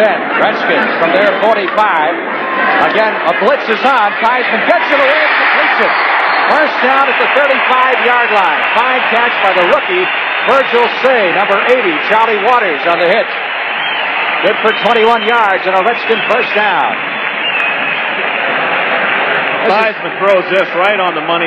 Say is cutting over the middle, number 80, and he lays it right over Steve Wilson and makes an excellent catch. He knows he's going to get hit, and he still catches the football. We had a penalty against Dallas.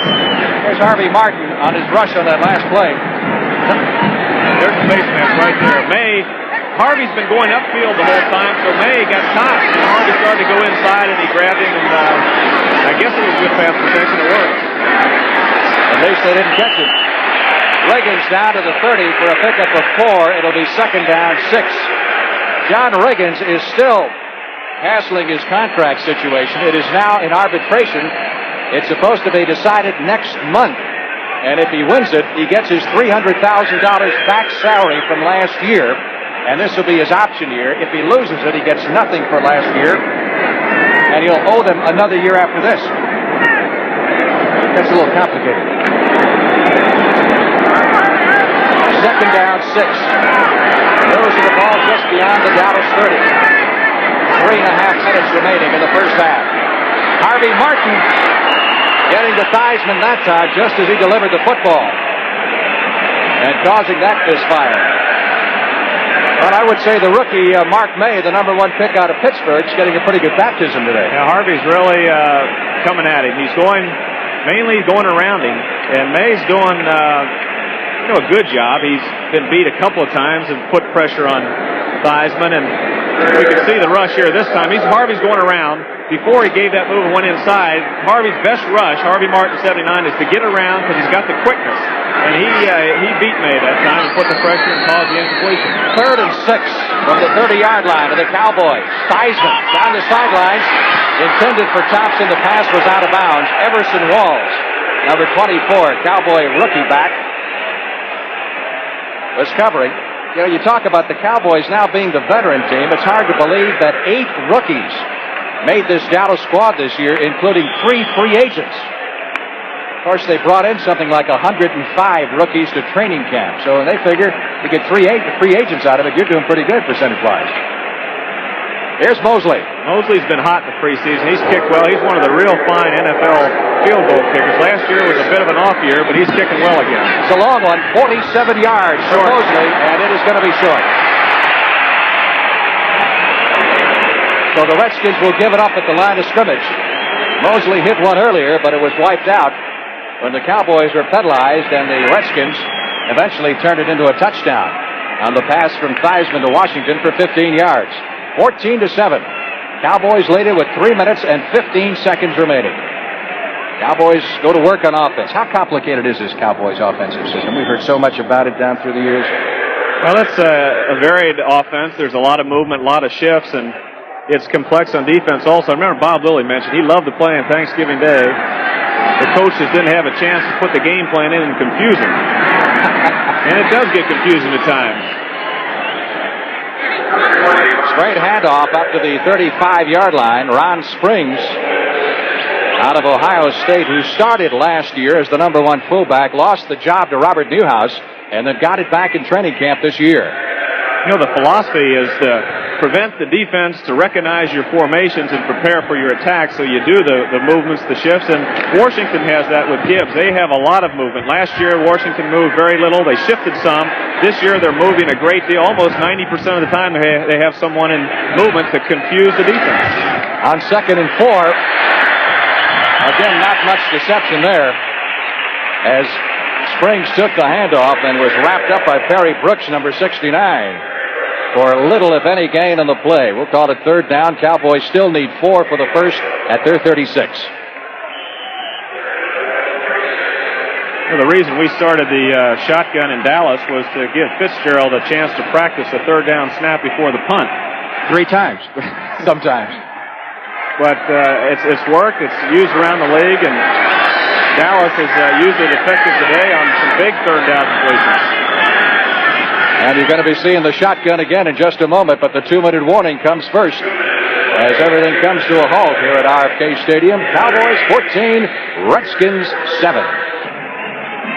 The preceding message was furnished by the National Football League. Frank Lieber along with Roger Staubach in Washington, and coming up very shortly, Brent Musburger back at the NFL today in New York. You'll have a rundown on all the scores for you, an update on the U.S. Open Tennis Championships currently in progress at Flushing Meadow. And we'll have live action tennis following the conclusion of the football game. Third down 4. Cowboys from the shotgun. They own the football at their 36. 2 minutes left in the first half. Billy Joe Dupree in motion. White has had a very good day. Penalty marker down as the pass out to Dorsett on the sidelines. He's run out of bounds. Picked up enough for the first down at the 41, but they're going to bring it back because the preliminary indication is against the Cowboys, illegal motion. Well, you know, that particular play, and we'll have to see what happens here at 3rd and 9, but Dorsett stopped. He stopped short of the first down. The whistles or something, I don't know if the whistle blew before they're talking to the player, so evidently they have a choice, and if they would have stopped Dorsett, of course, it would have forced the punt. He made a couple of jiggles over there and got the first down, so that gives Dallas another chance.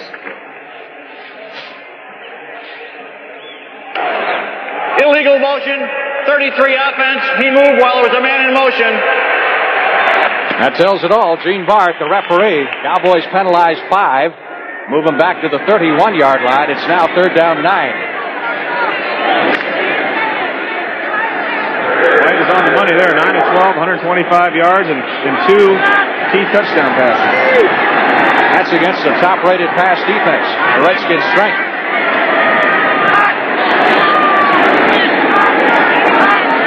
Comes Peters again.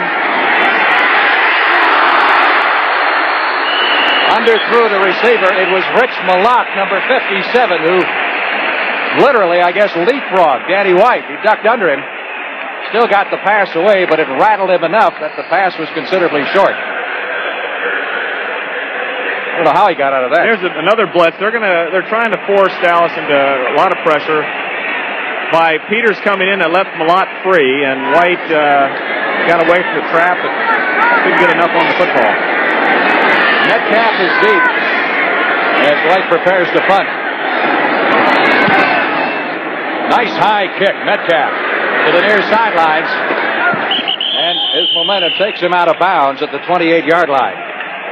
Benny Barnes down there in coverage for the Cowboys. You know, White says he really is getting to like the shuttle, but he has a new idea. Did you hear? Yeah, one of the concepts of calling the plays was letting the coaches know what was going on. You knew what the play was. You passed up the press box, and White said, well, just send someone in the huddle, an extra man, and I'll give them the play and run back, and he can tell you the play. Why didn't you think of that? Coach Landry didn't smile at that, evidently. 1st and 10. Redskins at their 28-yard line, trailing 14-7 into their 2-minute offense now. Diving, intended for Monk at the 40-yard line. Well, they're still throwing on 1st down, and they need to hit that 1st down pass to move the football. It's 2nd and 10. Of course, they put themselves into a mess pass situation right now, which limits what you can do and gives the defense the edge.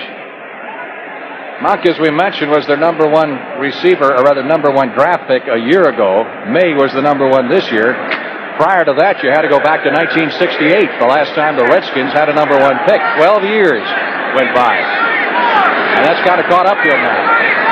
2nd and 10. Washington around the right side. Good cutback to about the 34-yard line. Pickup of 6-7 yards on the play.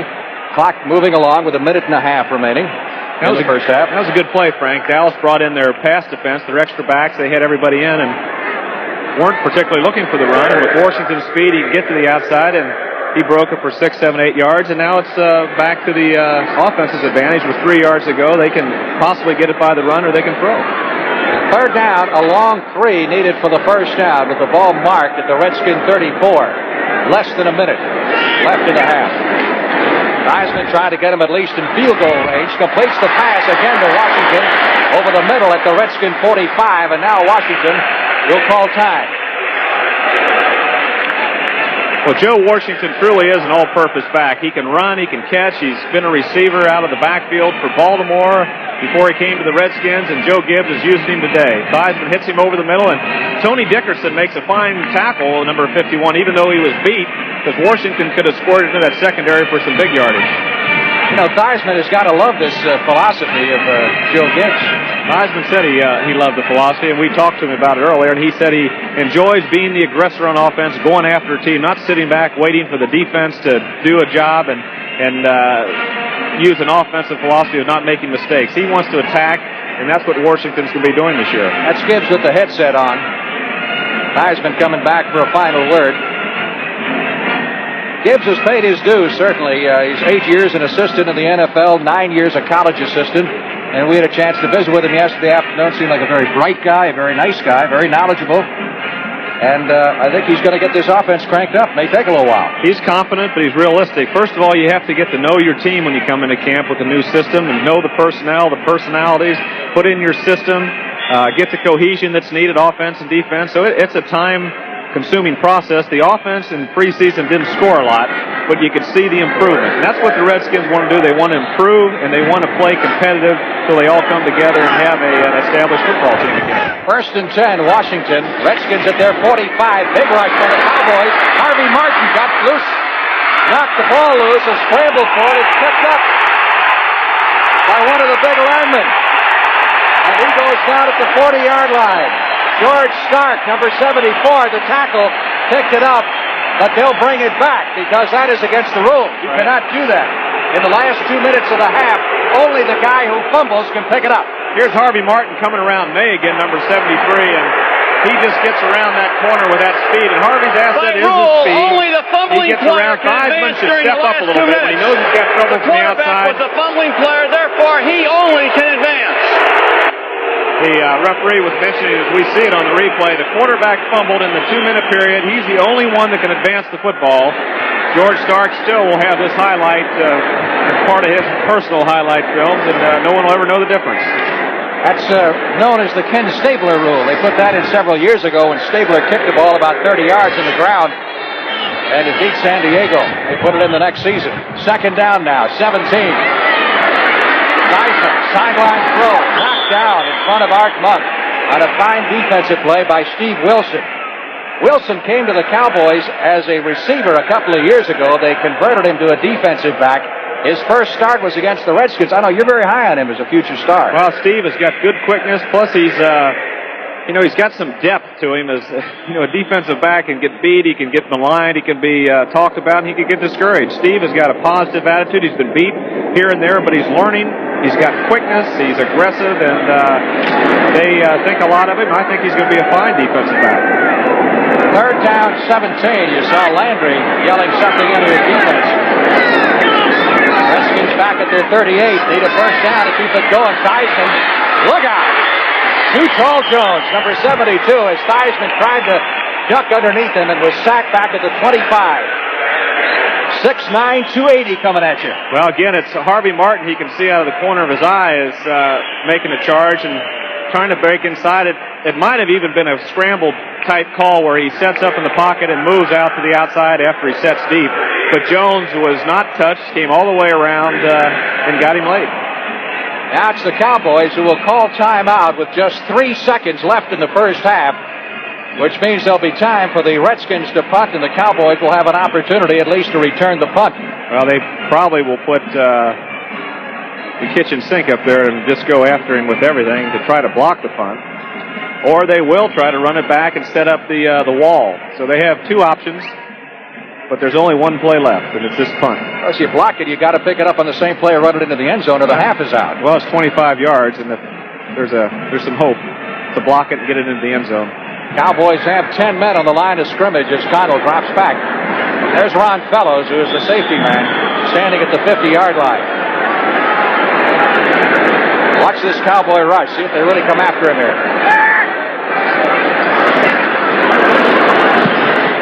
Not really that strong. He won't try and catch it either, so that's... Time runs out as the punt is down by the Redskins. And the first half comes to an end with the Cowboys leading the Redskins 14-7. You kind of get the impression that Dallas really ought to have a couple of more scores. They had the opportunity, certainly, in the first quarter.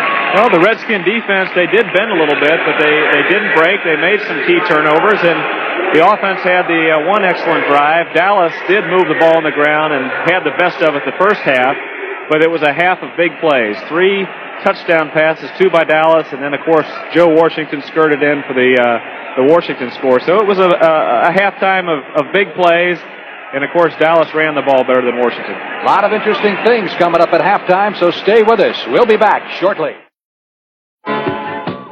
Back at the news desk in New York, and of course, after the Washington Redskin Dallas Cowboy action, we'll be taking you out to the National Tennis Center for live coverage of the U.S. Open. The big story unfolding right now is that Jimmy Connors has been forced into a 5th and decisive set by Andre Gomez of Ecuador. Gomez won the first set in a tiebreaker. Then he captured set number 4. Jimmy broke through and took a 1-0 lead. They are now in the 5th set. Meanwhile, how about the action around the National Football League? The New York Giants and the Philadelphia Eagles 10-3. The Eagles lead it, and Tony Franklin nailed a 42-yarder. Dick Vermeil very unhappy with him last year, but Irv Cross, the story of this game, Shara, Hooks, Johnson, Harrison, all knocked out for the Eagles. Brent, I'll tell you, those injuries come right out of training camp. The club is beat up and battered. There's Bill Berge out on injured reserve. Now Jaworski from the new-look shotgun for Vermeil. Billy Campfield will get it down now to the 16-yard line. Then it was Perry Harrington. How's he doing in place of Leroy Harris? Doing well, but not blocking as well as Vermeil would like. Taking a look now at an AFC score. 14-13, New England over Baltimore, and Steve Grogan has thrown 2 touchdown passes in that game. The Atlanta Falcons and the New Orleans Saints, 14-0 right now. Both touchdowns put on the board in the same way by the Falcons, who are determined to get to that Super Bowl this year. Steve Bartkowski to Wallace Francis. Let me tell you, Brent, Steve Bartkowski can get Atlanta to the Super Bowl. He's matured into a top-flight pro quarterback, got the strong arm, the size, and maturity now to go all the way with this club. 10 yards, first one. Now he's going to come on back and go 29 yards. Look to hear from Jenkins or Jackson in the second half of that game. They got so many talented receivers there. Meanwhile, over in the AFC, very entertaining football game. Pittsburgh now leading Kansas City 19-13. The storyline there is the fact that the Steelers cut their field goal kicker from last year, Matt Barr, and they brought aboard David Trout. And when you know it, Trout missed the first 2 extra points, and they could be absolutely critical as that game unfolds. Meanwhile, Seattle embarrassing Cincinnati 21-3. Turk Schonert, formerly of Stanford, is now quarterbacking the Bengals. Ken Anderson was benched, and of course the throwing Samoan Jack Thompson is not there because of an injury this afternoon. San Francisco and Detroit, the Lions now lead at 7-3. Billy Sims scored it as Gary Danielson hit him from 39 yards out in that contest. Now they've added a field goal by Eddie Murray, and it goes up to 10-3. The Lions are ahead in that game. Miami shutting out St. Louis. 13-0 is the count in that game. The story, the Cardinals have lost quarterback Jim Hart because of an injury. The rookie, Neil Lomax, out of Portland State, is now quarterbacking the Cardinals. The Cowboys and the Redskins. Oh, what a dandy second half this is going to be. How'd you like the Cowboys' new uniforms today, huh? Played a little bit better in the first half, Herb. They're not behind. Oh, great catch here by Dupre. Touchdown, Cowboys. And then back they came. You told me to watch Joe Gibbs' new attack with the Skins. Very effective, very potent. He likes to get his backs into the passing routes. And here's Joe Washington. He's probably the quickest back in football. And White from that shotgun. Now, Irv, what happened to the Redskins secondary here? All right, they had double coverage on this side. The receiver split it. That's all. He did indeed. Huh? How about that high step on into the end zone? And the Cowboys lead it by 7 right now. One other score. The Green Bay Packers and the Chicago Bears. The oldest rivalry in football. And I'll tell you, Bart Starr's got some weapons. Here comes Eddie Lee Ivory from 2 yards out. Now let's set up and let's go to the extra point. Huh? Here it goes. Botch snap. Somebody get an open man. And guess who it is? Rich Wingo.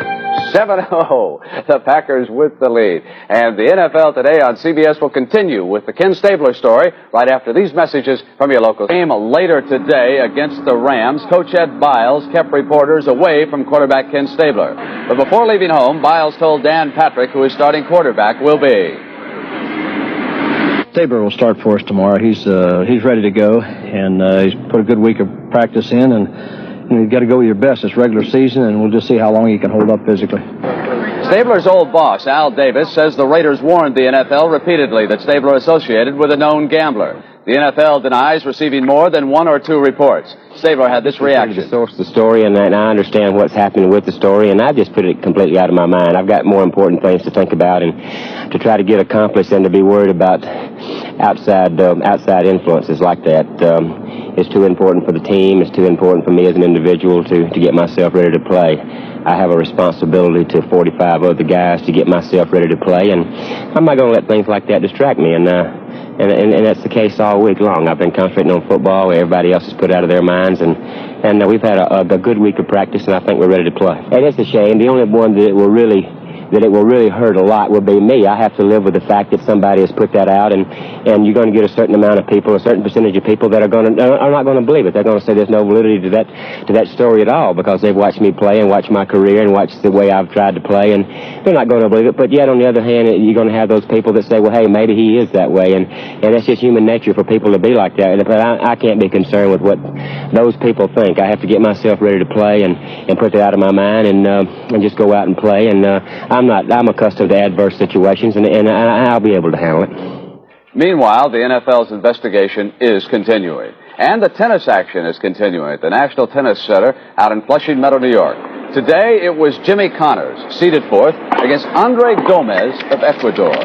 This one of the points from early in the match, and folks, you won't believe it. Did you ever wonder if any of these unknowns ever are in awe of the man they're playing? Watch what is about to happen to Gomez.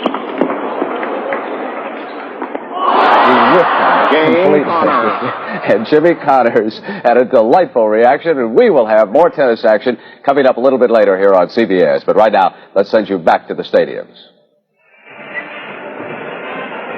Welcome back to RFK Stadium in Washington. We're at halftime with the Cowboys leading the Redskins 14-7 in a rather warm, humid afternoon. The humidity well up in the 80% category.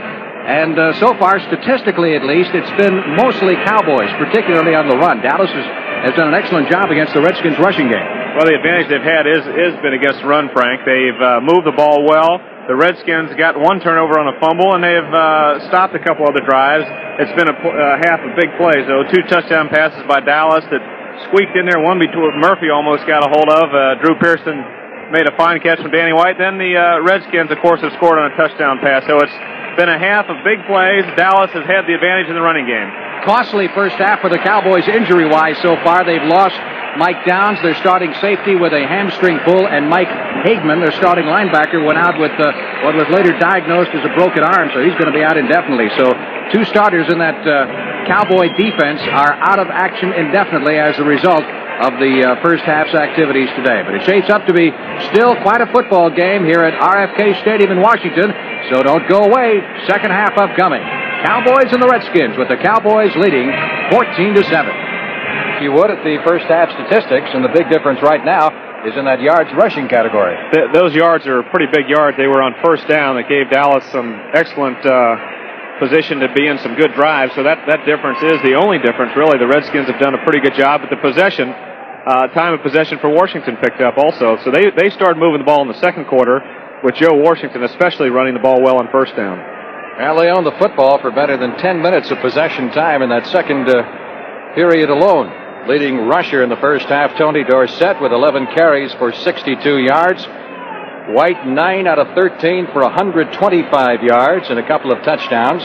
He was trapped once. Theismann, 11 out of 25 for 137 yards. He was trapped a couple of times and had 1 pass intercepted on the very first series. There's Ron Fellows, a Cowboy rookie, dropping back in the center of the kickoff receiving formation. He's doing that job while James Jones, who normally occupies that slot, is still slowed with a muscle pull. And the venerable Mark Mosley, who is the last of a vanishing breed in the National Football League. I think he's now the last one, with Cockroft cut into Cleveland, the straight-ahead place kicker. He's a good one. Here we go. Whistle of the referee, Gene Barth, and the second half is underway. Cowboys leading 14-7. Fellows back at the 3. He can fly. He's got a hole in there. 20. Spins around and is dropped at the 26-yard line. Rick Walker, number 88. off the Redskins special unit made the stop. 24 yards on the return. And again, we set the Cowboys offense for you and receivers. No change from the starting lineup. Butch Johnson in there replacing Tony Hill, who's got the muscle pull, though he's seen some action. Kurt Peterson still in for Rafferty at a guard. He's been out most of the ball game. And Danny White, a lot more confident this year. He said last year, prior to this game, he was a nervous wreck. Didn't have the greatest day of his career, but the Cowboys won. He's hot as a firecracker right now. That continues a pattern in the last 2 preseason games, where he had great outings. Dorsett on the pitch, cuts back inside. Last year, the Redskins were 27th among 28 NFL teams in rushing defense, so it's quite obvious that's what the Cowboys are going after.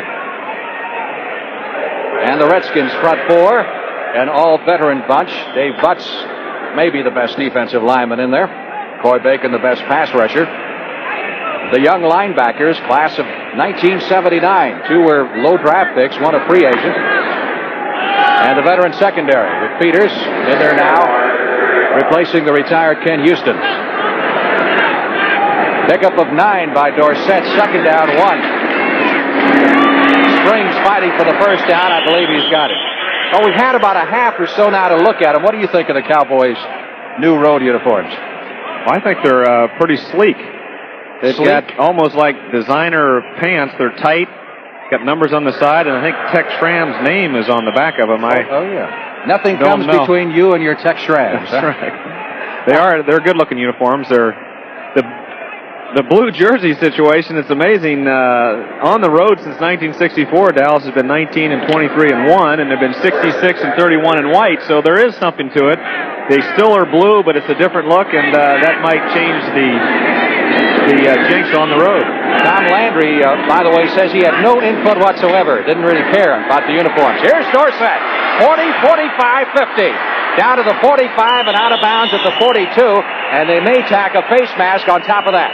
And Joe Lavender, they're going to give a few extra yards on the way he pulled him down.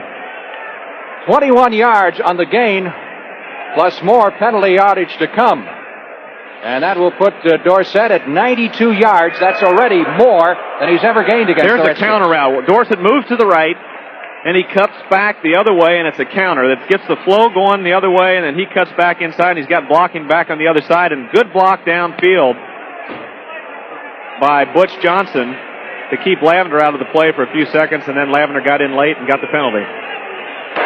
See if we can see the face mask foul, number 20, grabbing the face mask.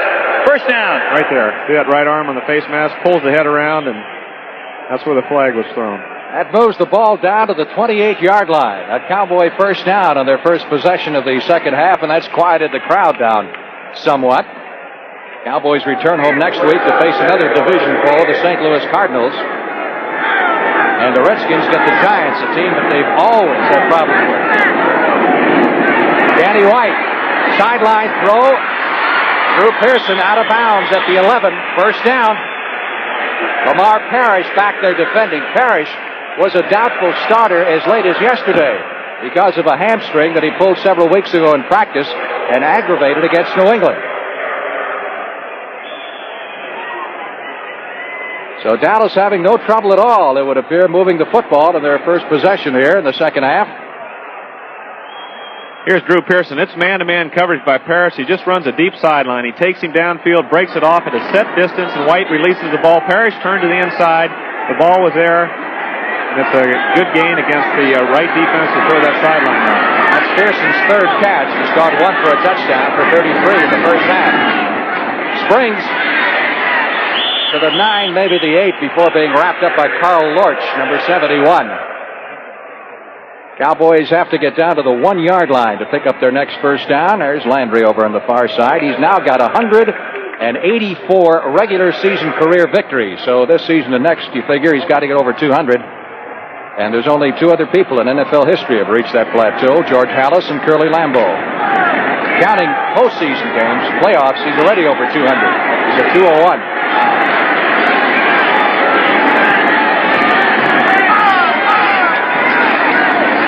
Dorsett to about the 6. Third down, and they're still looking at 5 for the first down as he's stacked up by the middle of that Redskin line. You know, talking about uniforms, the Redskins traditionally have worn their burgundy jerseys at home, and they're starting something new this year and wearing white at home so that the fans get a chance to see the colors of the visiting teams.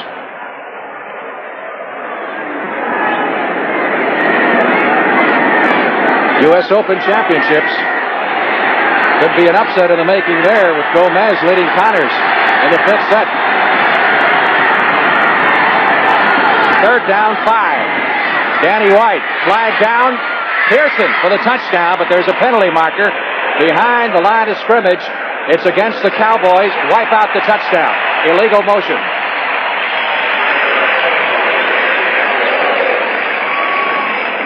Tell you, Dallas's passing game is excellent. White's throwing the ball well, and they're making some tough catches.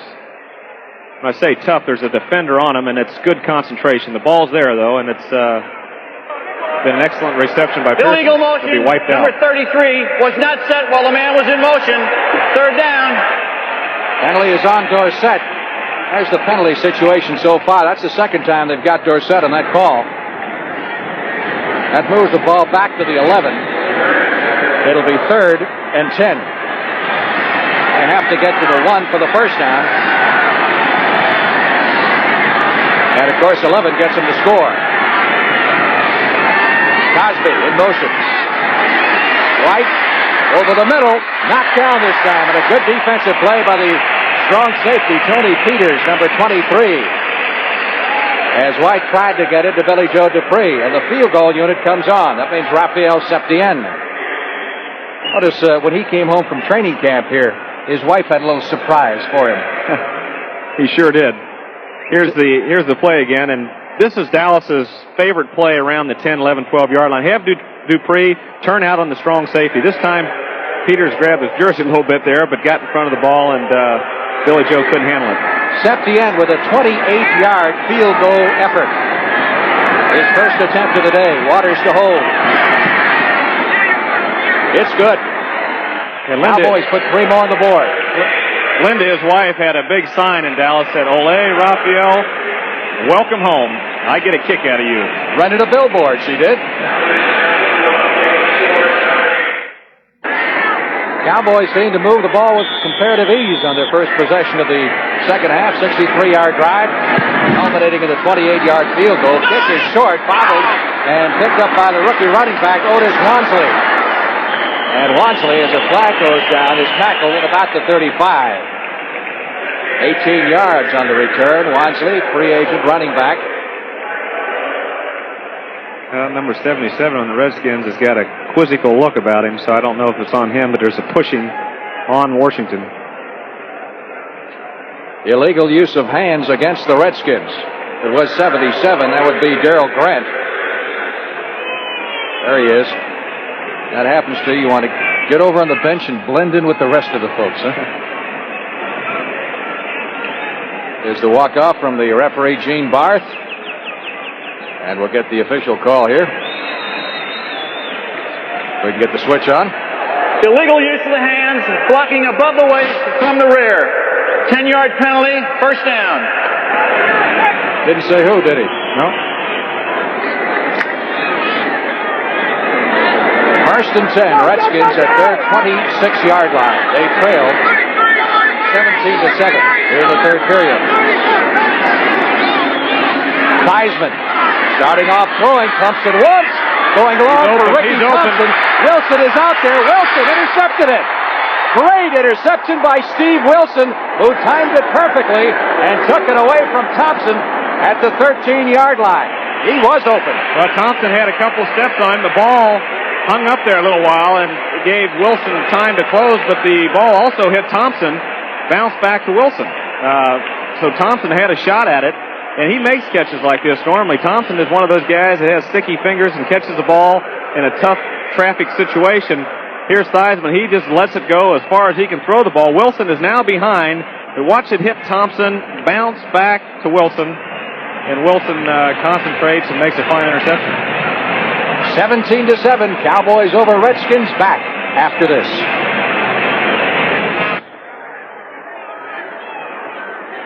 Here's where Thompson has the step, but the ball's going a long way. It's almost 60 yards in the air, and it doesn't have quite the distance, and Thompson had to slow down a little bit. Hit their hands right there, and it bounced back into Wilson's hands and made the interception. Dorsett slips and falls, still gets out of it. 15, 20, up to the 25-yard, almost the 20, short of the 25. We'll mark it about the 22, but nevertheless, it looked like a loss, and he turned it into a 7 or 8 yard gain. Dorsett's hobbling a little bit. He was going to go out and decide to, well, he is going to go out. He's got good, solid velocity when he runs, and there's not many backs when they're in trouble back there like that they can get away with it. Pat Evans is going to take a look at him on the sidelines, the team doctor, but Dorsett's got that speed where he can be stopped and then accelerated again, and he makes it look easy, but it's really the speed that does it, and there's not many backs that can do it. Pickup of 7. It'll be 2nd and 3 as the officials mark it at the 21. That graphic a moment ago comparing the rushing statistics, extremely interesting. Cowboys have averaged better than 5 yards a carry, and the Redskins just over 1 yard. James Jones, who the Cowboys were hoping to hold out with a muscle pull, who looked very good in preseason, until running into a problem in the next to last preseason game, is in there now for Dorsett.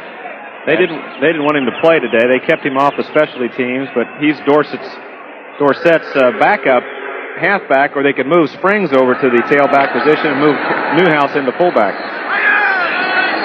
Tony Dorsett has become the first Cowboy to gain 100 yards against the Redskins since Scott Laidlaw did it back in 1978 on Thanksgiving Day. Again, Jones getting the call. The short yardage play, 3rd down, they needed 2. Very close. Matt Mendenhall, number 76 on the stop, 2nd-round draft pick a year ago by the Redskins, who had illness problems last year and some injury problems in camp this year. This may be close enough for measurement.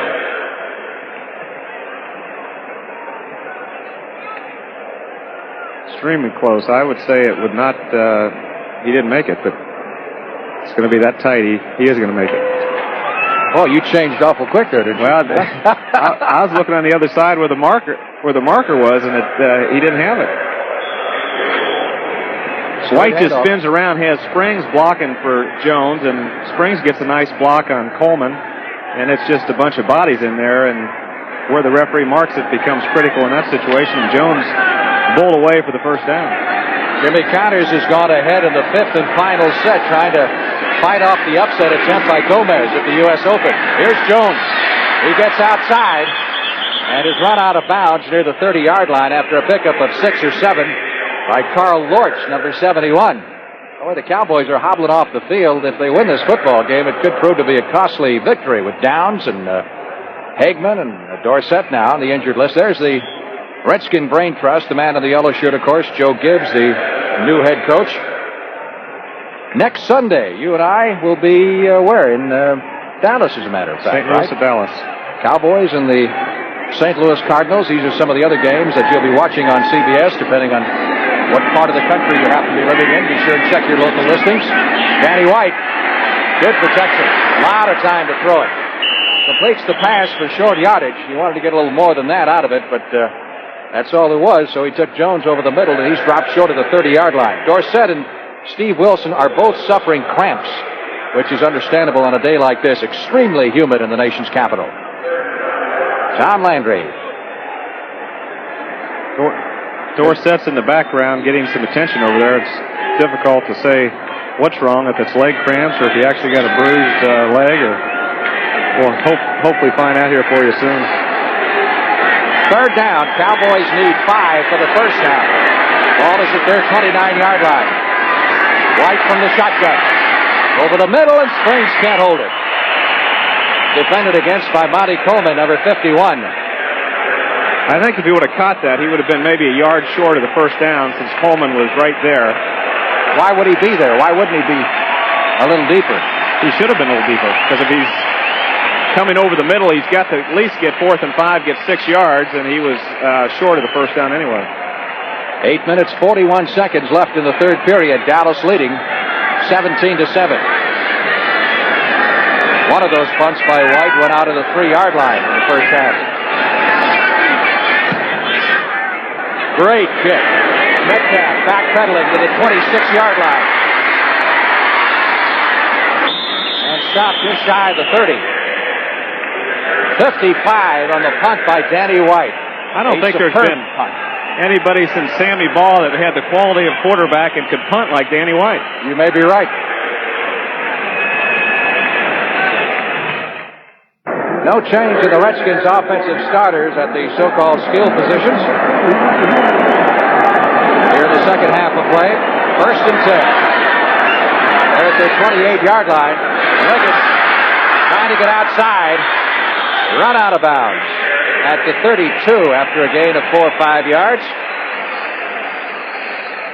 Don't you love his line when he came back into camp this year? He said he was broke, bored, and back.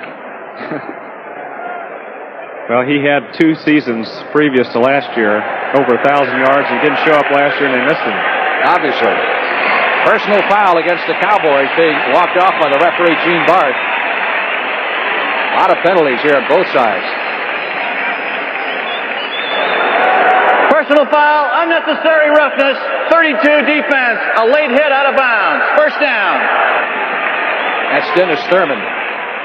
Guilty of the late hit. Cowboy front 4, well known by now. Dutton replacing the retired Larry Cole. And the Cowboy linebackers, Hagman is not in there now. He suffered a broken arm in the first half. And of course, Barnes in that secondary, replacing Mike Downs, who pulled a hamstring after making an interception. Here's Washington. Good solid tackle on Little Joe Washington by Too Tall Jones. You know, Too Tall's playing that opposite end of Harvey Martin. He hasn't gotten the acclaim, but this guy last year played like an all-pro and didn't get a Pro Bowl nod. Jones was out a year and came back last year and had a tremendous year. He's solid. He's solid against the run now, and he's a good pass rusher. He's really adapted to the running philosophy of Dallas, and he pursues down the line of scrimmage, and it's just tough to move him out of his position. Pickup of a yard for Washington. Little Joe is quick. Ain't no question about that. 2nd and 9. Redskins at their 47. They need something going offensively. Warren in motion. Theismann back. Washington at the 35. And down at the 28-yard line. Everson Walls. Number 24, the Cowboy rookie, defensive back, makes the stop on the former Oklahoma star. Now for an NFL Today report, let's go to Brent Musburger in New York.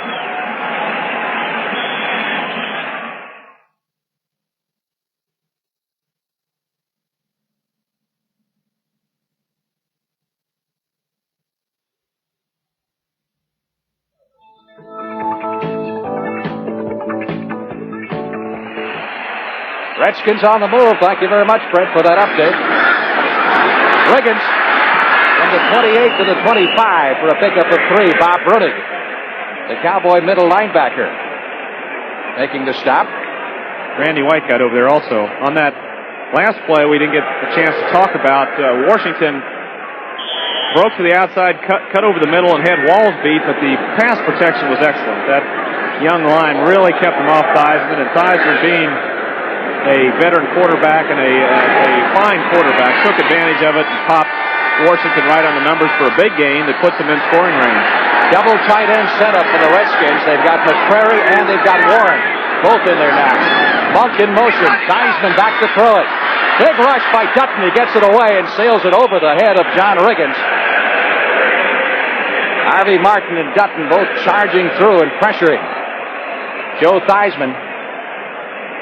Well, Theismann wanted to go to Washington in the corner, but Benny Barnes and Dennis Thurman were down there, and he kept looking. He still has some decent time right here, but when he goes to his secondary receiver, Riggins, by that time Martin makes his move on May and forces a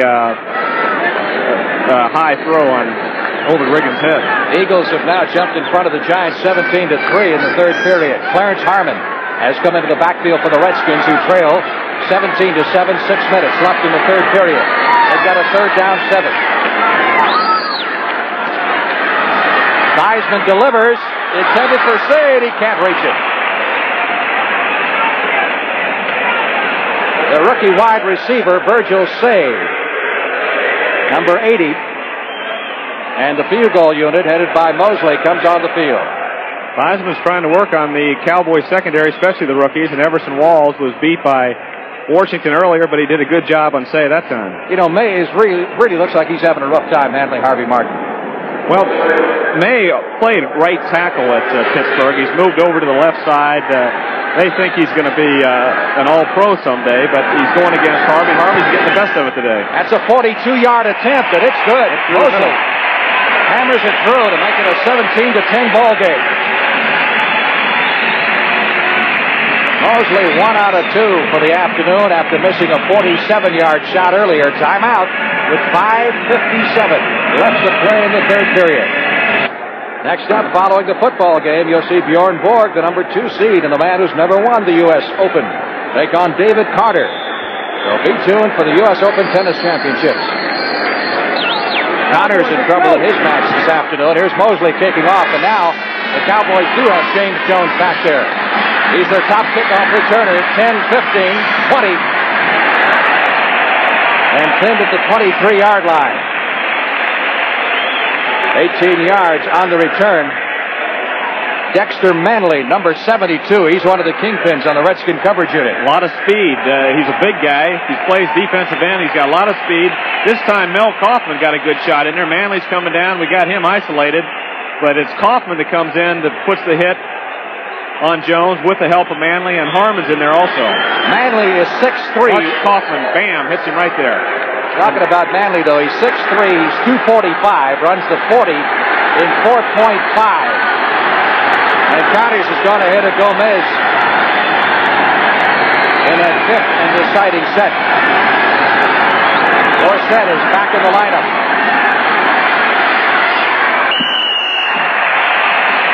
Wide open was Drew Pearson.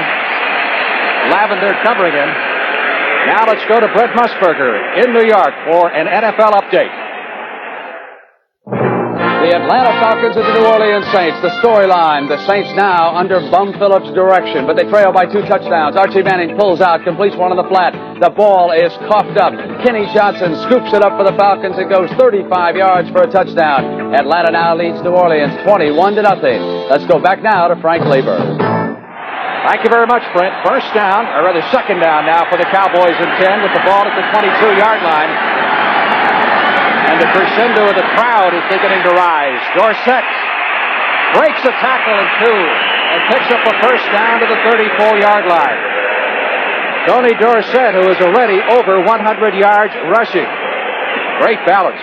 Well, I see Coy Bacon was hitting the ground there. They had him backed up 2nd and 10, and they didn't want Dorsett to get out. He had muscle spasms, but he's back in the game and running well. Breaks a few tackles. Murphy misses him, and Bacon has to clean up. Dorsett still is probably having some trouble with those spasms. First and 10, Cowboys at their 34-yard line, leading 17-10. This Redskin crowd is just waiting for the Redskins to do something so they can blow the roof off this place. There's a screen. Intended for James Jones. That's a penalty. It hit a lineman in the back who was, I believe it was Peterson out there, and that's an automatic penalty. It is rather rare that the Cowboys will run Jones and Dorsett in the same backfield. Something they haven't shown in preseason so far. Here's the call by the referee, Gene Bard. Illegal touching, the forward pass, touch number 65, loss of down only, second down. Here's a play-action screen. White fakes it right here. They run a lot of plays downfield off of it. Jones is slipping out to the right. White runs over. I don't think he really saw James Jones and threw it high. Peterson got hit in the back, and that's a penalty. Now White has been off target now in his last 2 passes. He had Pearson wide open a moment ago on the near sidelines and overthrew him. Second and 10. Cowboys at their 33, just under 5 minutes left in the third period. Ron Springs, who's come into the lineup, gets outside and is run out of bounds close to the first down at the 43-yard line. Jerris White, number 45, made the stop. That time they really fooled the Redskins. They had their passing team in there. They had 4 wide receivers, and they had a single back and Ron Springs, and Coy Bacon just took off to the quarterback, and Springs broke it to the outside and got the first down. Well, it's third about a foot. You saw Doug Cosby, number 84, the second tight end, check in for the Cowboys on the short yardage situation. Third down, less than a yard. Boy, look at Gomez and Connors. 5 and 5 in the 5th set. That could be a major upset. We'll keep you abreast.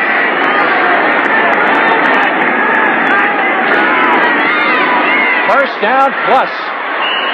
As Springs jets through a hole and carries it beyond the 50 to the 49-yard line of the Redskins. Jimmy Connors and Andre Gomez fighting it out at the U.S. Open Tennis Championships for survival in that match this afternoon. Running game for Dallas has really made some key plays. The offensive line's doing a good job. They've got a solid line. Rafferty's hurt, but Donovan's in there and Scott. And here's the short yardage play. Springs breaks it up the middle. Good off block by Herb Scott to get the middle linebacker, and Springs breaks through the middle. But they've had 2 second and 10s, and they've got 19 yards in those 2 plays.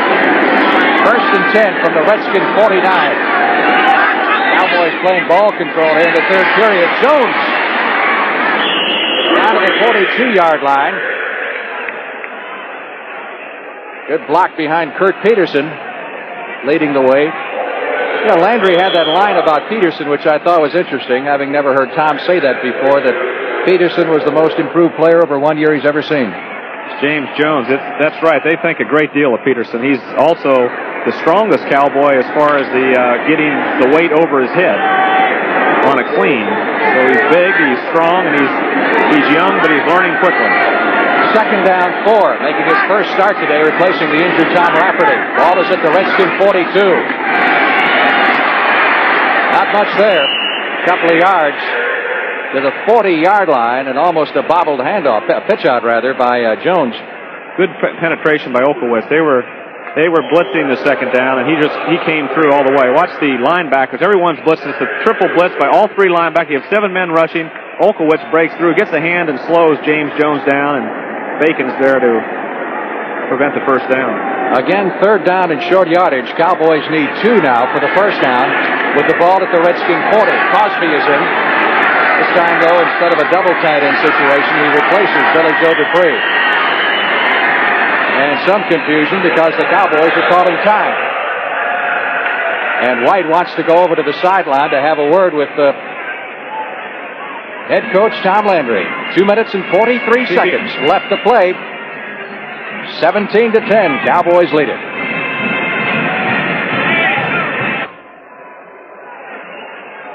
Danny White, after talking to head coach Tom Landry, back into the huddle. Andre Gomez has now moved in front of Jimmy Connors in that 5th and deciding set, 6-5, so he's just 1 game away from what would be the first truly major upset to come out of the U.S. Open Tennis Championships. Here's the debate. Third down and 2. They have the passing look in there without the 2 tight ends, so it's kind of in the middle between pass and run. They're going to run. Dorsett driving for the first down. It'll be close. He needed 2, and that looks like what he's got. No more than that, certainly. Dave Butch, number 65, stacked it up. Close enough for measurement, says the referee, Gene Barth. Normally on 3rd and 2, it's a short yardage situation. Dallas brings in 2 tight ends with a tight flanker. That time they gave a passing look with 2 wide receivers and ran the ball to give a little change up and try to fool the Redskins, but it didn't fool them very much. That's close. That couldn't be by more than 2 inches. First down, Dallas. Here's the play off tackle to the right with Springs leading Dorsett. He just plows his way in there and gets the first down by, it was about 2 inches. Dorsett now has 113 yards rushing. Other scores. Philadelphia leading the Giants in the 3rd period. Baltimore with a squeaker over New England also in the 3rd quarter. 1st and 10, Cowboys. 38-yard line, Washington Redskins. White giving it to Springs. Pops outside. 35 and out of bounds. At about the 32. Monty Coleman, number 51, ran him out. Ron Springs, fine runner as well as a fine receiver. Played for Woody Hayes at Ohio State. They send Dorsett across the backfield to the left. The defense reacts that way, and then they give it a counter route to Springs back inside. Who gets good yardage. Coleman was fooled just enough to let Springs get around him. Even though Coleman has the speed, Springs got 6-7 yards on him. Very important drive. By the way, the Cowboys have now run 7 consecutive running plays. They're sticking on the ground because they're making the yardage. They're at the 32 with a 2nd and 4, and White's going to throw it. Long throw into the corner. Incomplete. Billy Joe Dupree was down there, covered by Tony Peters, and wiped out a few folding chairs. Well, that play really broke down. They were going to run the fake and hit the ball quickly to Dupree, hoping that Peters would react to the fake, but White had to get outside. Of course, Peters cut up the ball, and he didn't really get very much on it and threw it out of bounds. And Billy Joe's going to have to pay $10 for a ticket right there. Take that.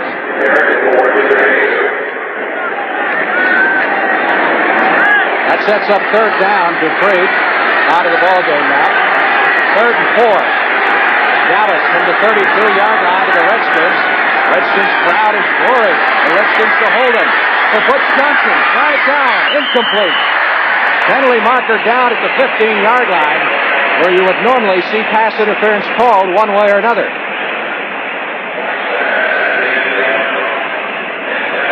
Johnson has been just inches away from making diving catches. Penalties against the Redskins. That'll mean an automatic 1st down. Illegal use of hands. Johnson went straight down and broke through the secondary, split the defenders. The ball was thrown. Lavender's in pretty good shape. I don't think the penalty couldn't have been on Lavender. It must have been somewhere Illegal else. contact, number 20 defense, 1st down. Well, he did touch him. After 5 yards, you can't touch him, right? No, you can't. Unless you're going for the ball, and they were not going for the ball at the point where he touched it. Well, Johnson was straight downfield. Again, you're in that area. Did he push into him or did he touch him? And that time, Lavender was guilty of the infraction. Big 1st down for the Cowboys at the 27-yard line of the Redskins. Just under 2 minutes left in the 3rd period. Dorsett trying to spin off a tackle at the line of scrimmage, gets a yard, and that's it. Can't get away from big Barry Brooks, number 69.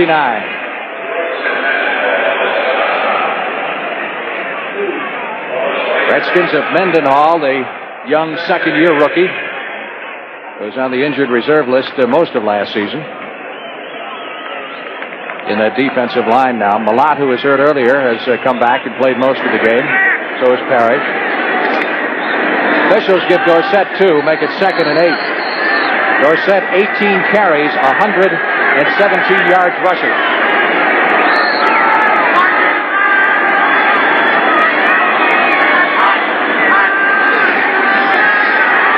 Right down the sideline, one-on-one battle there, and Lamar Parrish, the Pro Bowler, wins it from Drew Pearson. Parrish, who has been in the Pro Bowl 8 of the last 11 years. He's a good one. Now, Parrish had that one read perfectly. He was in good shape. You try to get it over his head. It's a quick, deep route. It's a route you like the receiver to run to, but Parrish is up close, and you just want to throw it over his head and hope Drew Pearson can run to it. Parrish has been to the Pro Bowl. He plays him very well. He looks at Drew's eyes now. When Drew looks up at the ball, Parrish looked for the ball, and that's what you got to do. If you're a young defender and you look back too quick, that's when you lose sight of the ball. But when Drew looked for the ball, Parrish did, and there it was. 3rd down, 8. Cowboys from the Redskins 25. Shotgun.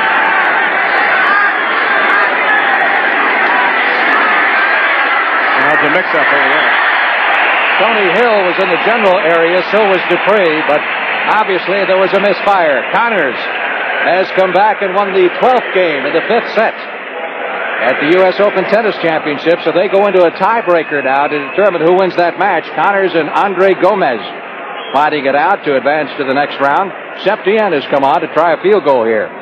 Cowboys have run 27 plays in the 3rd period to the Redskins 6. And it's 3-3 in the 3rd period. This will be a 43-yard effort by Septien, who is hit from 28. Waters puts it down. Long enough. Good.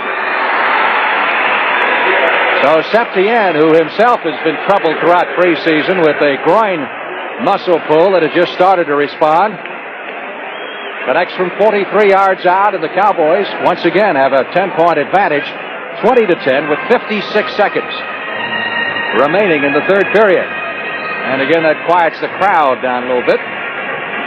Danny White, who was so hot at the start of the ball game, has missed on his last 6 passes. You want to talk about your assistant on the right today? He looks like you got to hang on to him to keep him from going out on the field. John Fitzgerald's over here. He's chomping at the bit. He's helping pick up some of these jerseys and some of these blocks in the line of scrimmage. Next Sunday on CBS, Roger and I will be in Dallas to watch the Cowboys face the St. Louis Cardinals. Those are some of the other games that you'll be seeing on CBS. Nelms is deep, wearing that cast, along with Terry Metcalf, number 26, and Wilbur Jackson on the other side. Cowboys kept the ball for almost 5 minutes on that last drive. 56 seconds left in the quarter. Septien. Line drive kickoff. Fielded by Nelms at the 10, back to the 20. Obviously got to be a little hard to catch a football wearing a cast as he is on his arm. But he did a good job fielding it. Howard Richards, the Cowboys' number 1 draft choice, number 70, made the stop. Redskins first and 10 at their 28.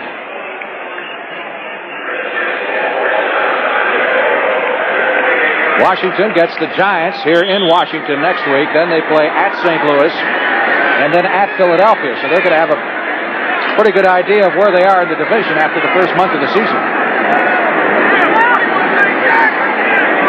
Wilbur Jackson, number 40, has replaced John Riggins at fullback.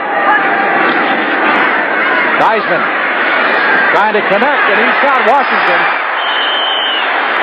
down at the 44-yard line. He could have gone a lot further.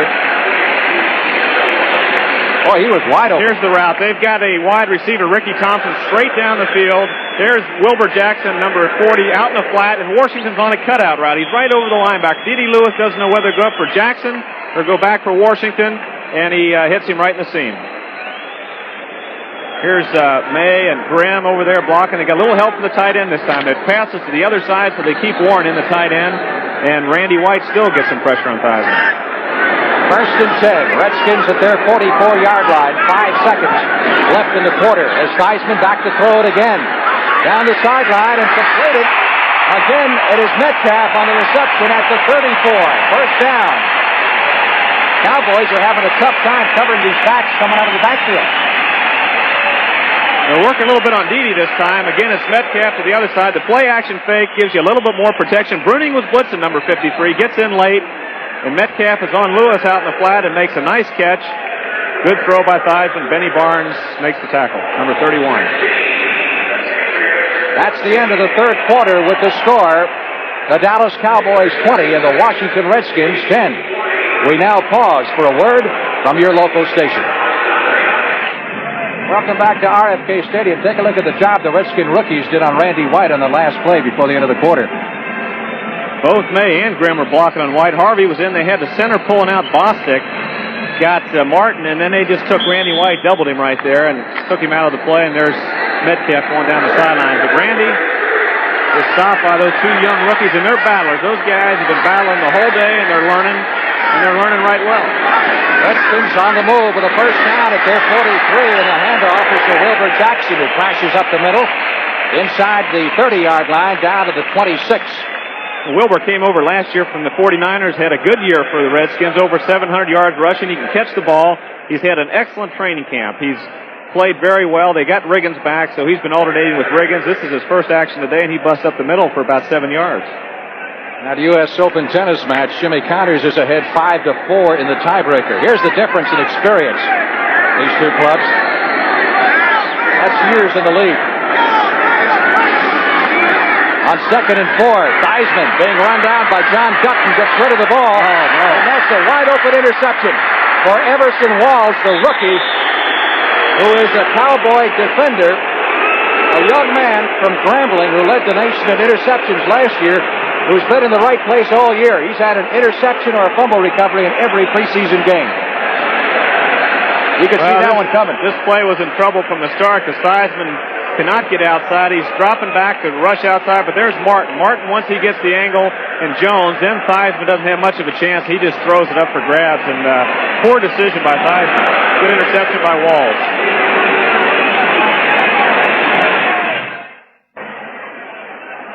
Word from New York is that Jimmy Connors won his match in a tiebreaker, defeating Andre Gomez 7-6 in the fifth and deciding sets, and fighting off what could have been the biggest upset of the U.S. Open Tennis Championship so far. Keep in mind, we'll be switching live to New York for tennis action following the conclusion of the football game.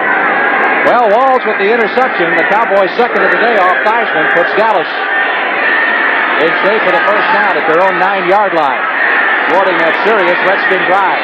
Cowboys with a 10-point lead. Dorsett out beyond the 10 to the 13-yard line.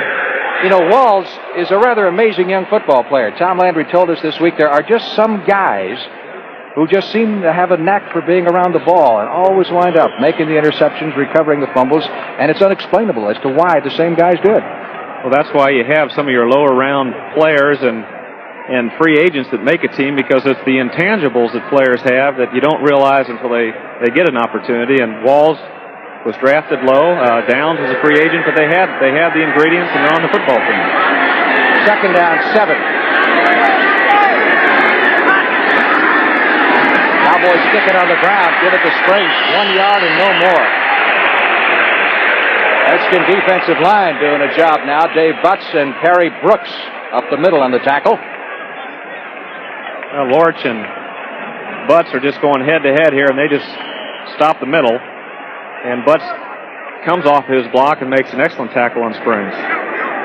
Third down. Dallas still needs a long 5 for the first down with the nose of the ball just inside the Cowboy 15-yard line. Just under 13 minutes left to play in the game. Cowboy shotgun.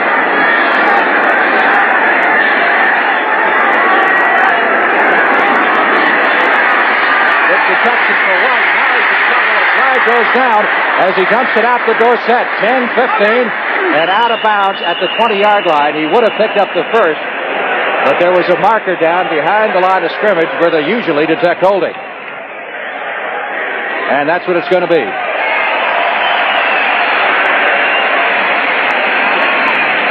Third quarter possession time. Dallas had the ball 11 minutes and 12 seconds. The Redskins only 3 minutes and 48 seconds. I say White can really get out of trouble, though. That penalty hurt the play and brought it back as far as Dallas is concerned. But White, he's just tough to bring down. He moves well. He's got good speed. He's got 67 offense, holding half the distance to the 7-yard line. Third down.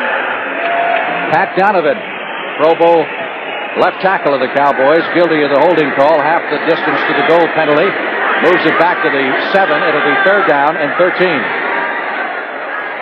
Cowboys will have to punt out of their end zone if they can't get out of this jam.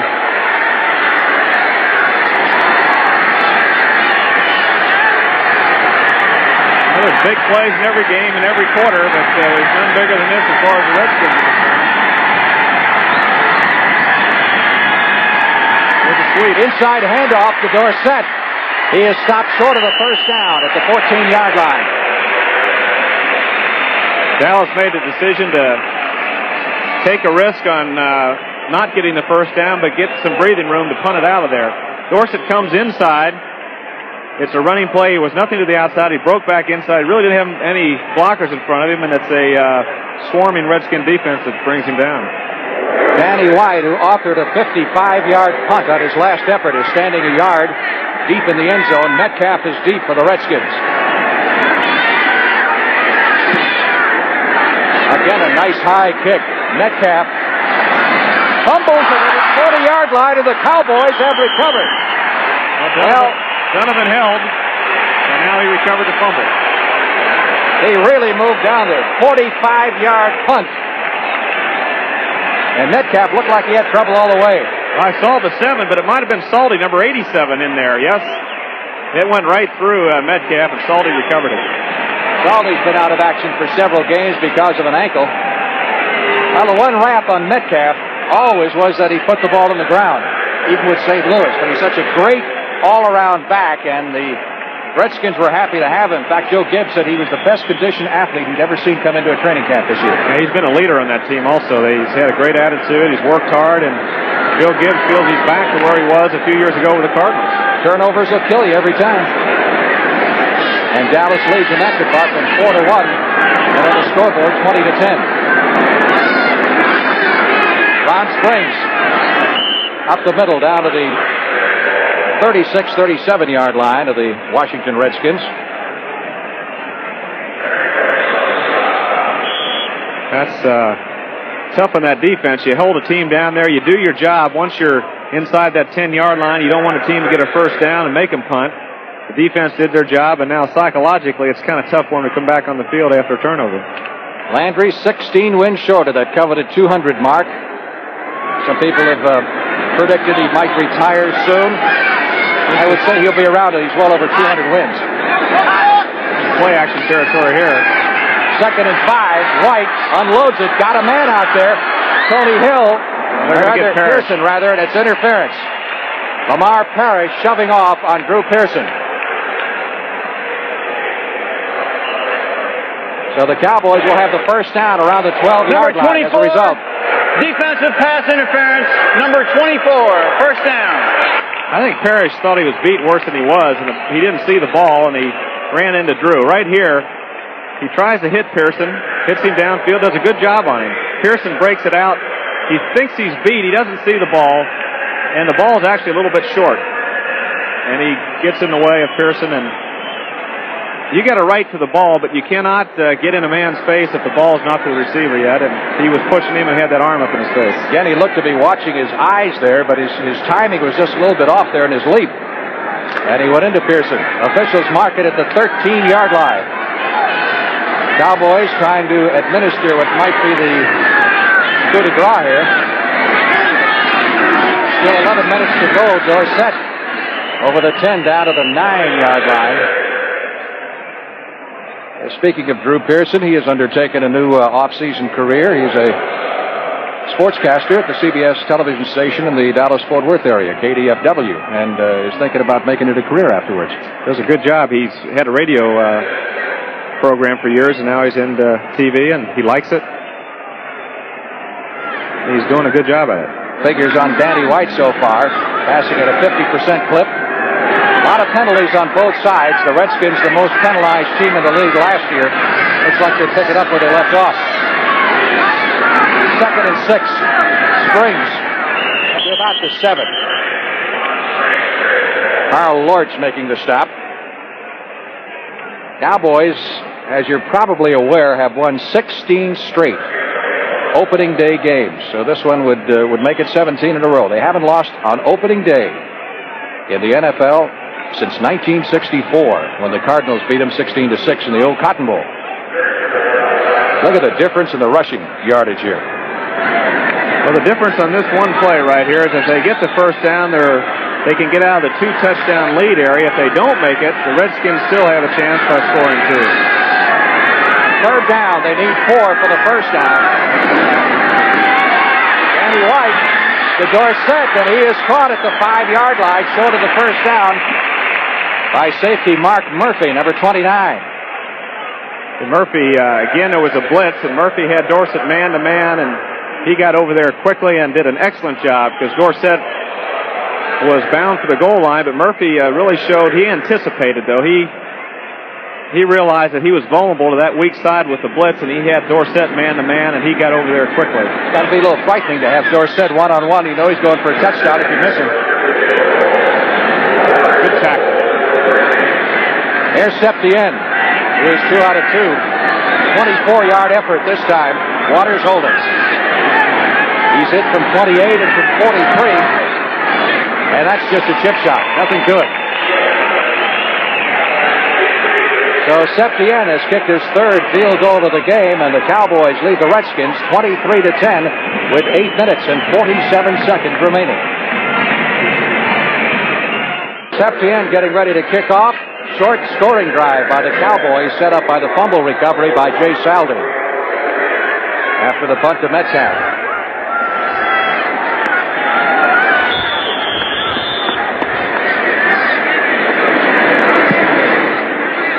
That leg doesn't seem to be bothering Seppi in today. Here's Metcalf from the goal line. Out to the 10, 15, 20, outside, 25, 30. Running hard and down at the 37-yard line. Good return by Terry Metcalf, 37 yards. Ron Fellows, the Cowboy rookie, finally made the tackle. I tell you, you know what's in Metcalf's mind right now. He's determined, and Gibbs said he's a competitor. He couldn't wait to get that ball to make up for that fumble on the punt. He does right by himself, getting outside. He can't get the angle. Fellows is out there, but he gets a few extra yards with the fake inside, and they're in good field position. First and 10, Redskins at their 36-yard line. Warren, the tight end, in motion. Theismann looking at him. Instead goes to Art Monk for the first down at the 50. Now the clock will soon become a factor in Dallas' favor. We'll keep a close watch for you. 8.5 minutes remaining. First down at the 50. Pretty good receiver, Mr. Monk. Second year, Syracuse. Warren is to the outside, and I think there was some mix-up, but Warren was kind of close to him. But Waters is looking at Warren, doesn't see Monk. He had Warren man-to-man, and Monk was on Dennis Sherman man-to-man, so Theismann drilled in there. Again, Warren in motion across the backfield. Hand off to Riggins. Almost broke it up the middle. Takes it down to the Dallas 42. Randy White making the stop with an assist from Thurman. Redskin rushing game has not amounted to much. It's really hurt him this afternoon not being able to move the football on the ground. They've done pretty well in the air. They've moved it well in the second half. They've had those turnovers to stop two drives, but they've moved the ball well. They've hit the short passes. Joe Washington's caught 3 or 4, and Wilbur Jackson has made a few nice runs. But they've moved the ball, but the turnovers have stopped the drives. Second and 2 from the Dallas 42. Monk in motion. Nothing at all there for Bill Washington. Washington is from Port Arthur, Texas. His high school football coach was his dad, and of course he went on to the University of Oklahoma, eventually became the 4th player selected in the draft by the San Diego Chargers, had injury problems out there. Went to Baltimore, and this year to Washington in exchange for a second-round draft choice. Third down, still a yard needed for the first down. And, of course, they continue to lose valuable time off that clock, which has now reached the 6-minute and 40-second mark.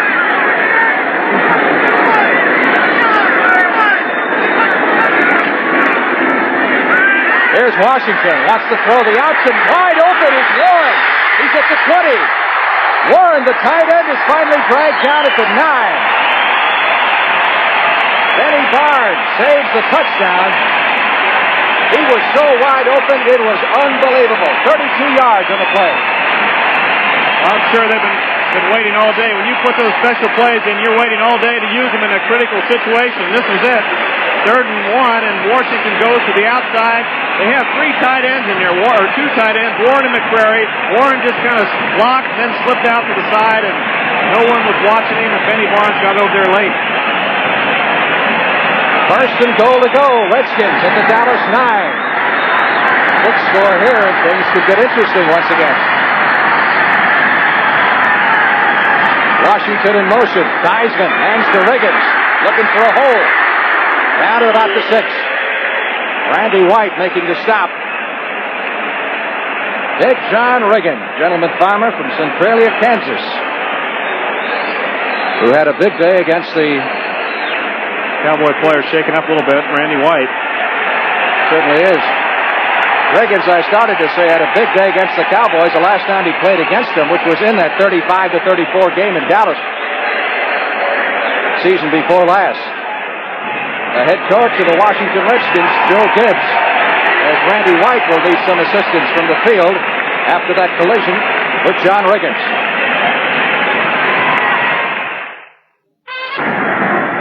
Randy White taking a breather on the sidelines. He appears to be all right. Refused medical treatment. Second down, goal to go. Redskins at the Dallas 7. They trail 23-10. 5 minutes, 10 seconds left in the game. Nice fake. Theismann Hitting Washington, and he can't hold it. Had it and dropped it at the 3-yard line. Guy Brown was trying to stay with him.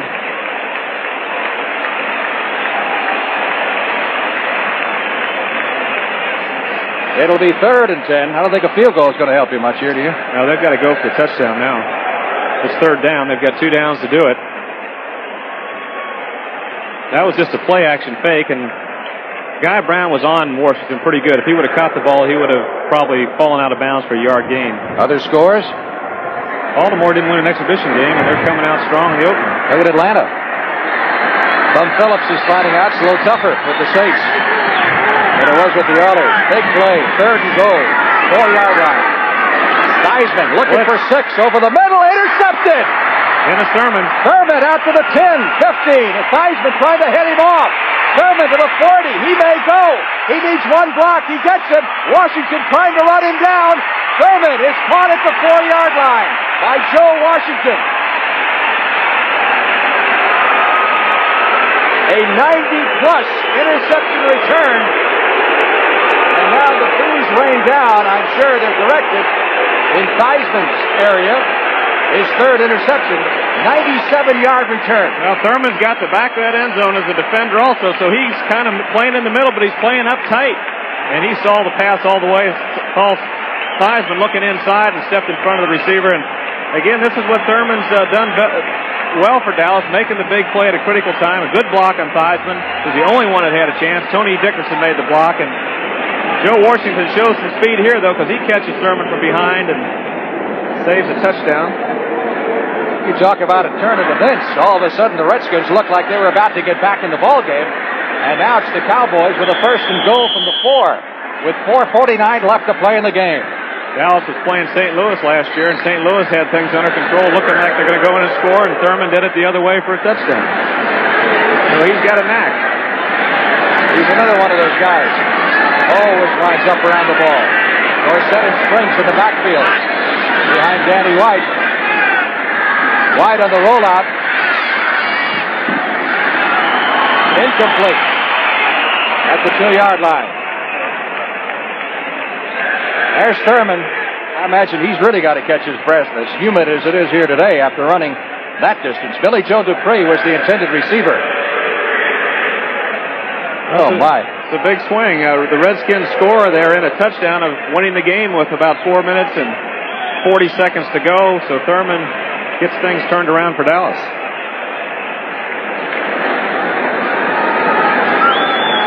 So the interceptions have hurt the Redskins. 3rd time that Theismann has been picked off. 2nd and goal from the 4-yard line.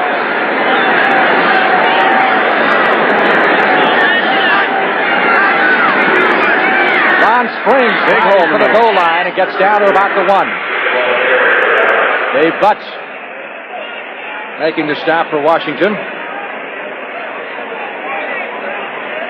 Cowboys are after their 4th victory in a row over the Redskins, starting with that 35-34 game. I guess of all the games you played in, that one has got to stand out, doesn't it? All the Cowboy-Redskin games down through the years. Well, there's been a lot of them in the series, and that was a big one because it had so much emotion from the opening kickoff to the very end. But Dallas played Washington very well last year up here, and then Washington defensively did an excellent job in Texas Stadium against the Cowboys. This year, though, Washington has got more offense. They've moved the ball better, but the turnovers have just been the difference in the football game. Look at and that the rushing. Huh? That's the other area. Dallas has really controlled the ball and moved the ball on the ground.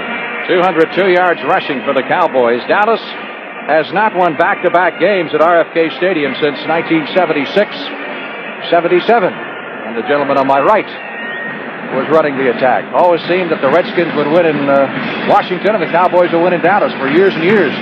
You split that series. Dallas has got an interesting statistic in the last 5 years. Playing on the normal surface, the regular grass, has been 10-8. And on artificial surface, they've been 48-10 over the last 5 years. So if you look at statistics, you want to get them on this regular turf. You have a better chance. But today, they're really running the football well, and they're getting great blocking up front. 3rd down and goal to go. And we're going to be talking to John Fitzgerald in just a moment, the Cowboy offensive lineman who's up here in the booth with us, helping Roger out a little bit.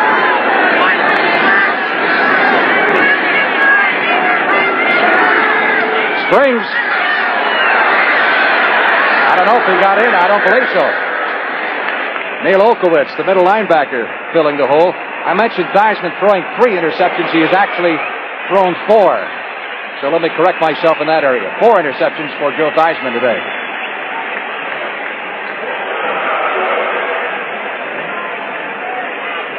Well, there's an example of a team, of course, that has been having rough sledding in the fourth quarter, like I'm having a rough time talking, but they don't give up. They didn't give up. They had a 1-yard run as far as Dallas, all they needed, and the Redskin defense rose to the occasion.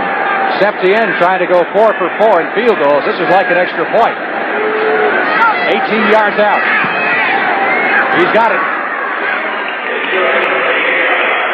Well, the reason they kicked the field goal, you wonder on 4th and a few inches, but they wanted to get over that 2-touchdown area as far as the Redskins were concerned, and they did it, going ahead 26-10.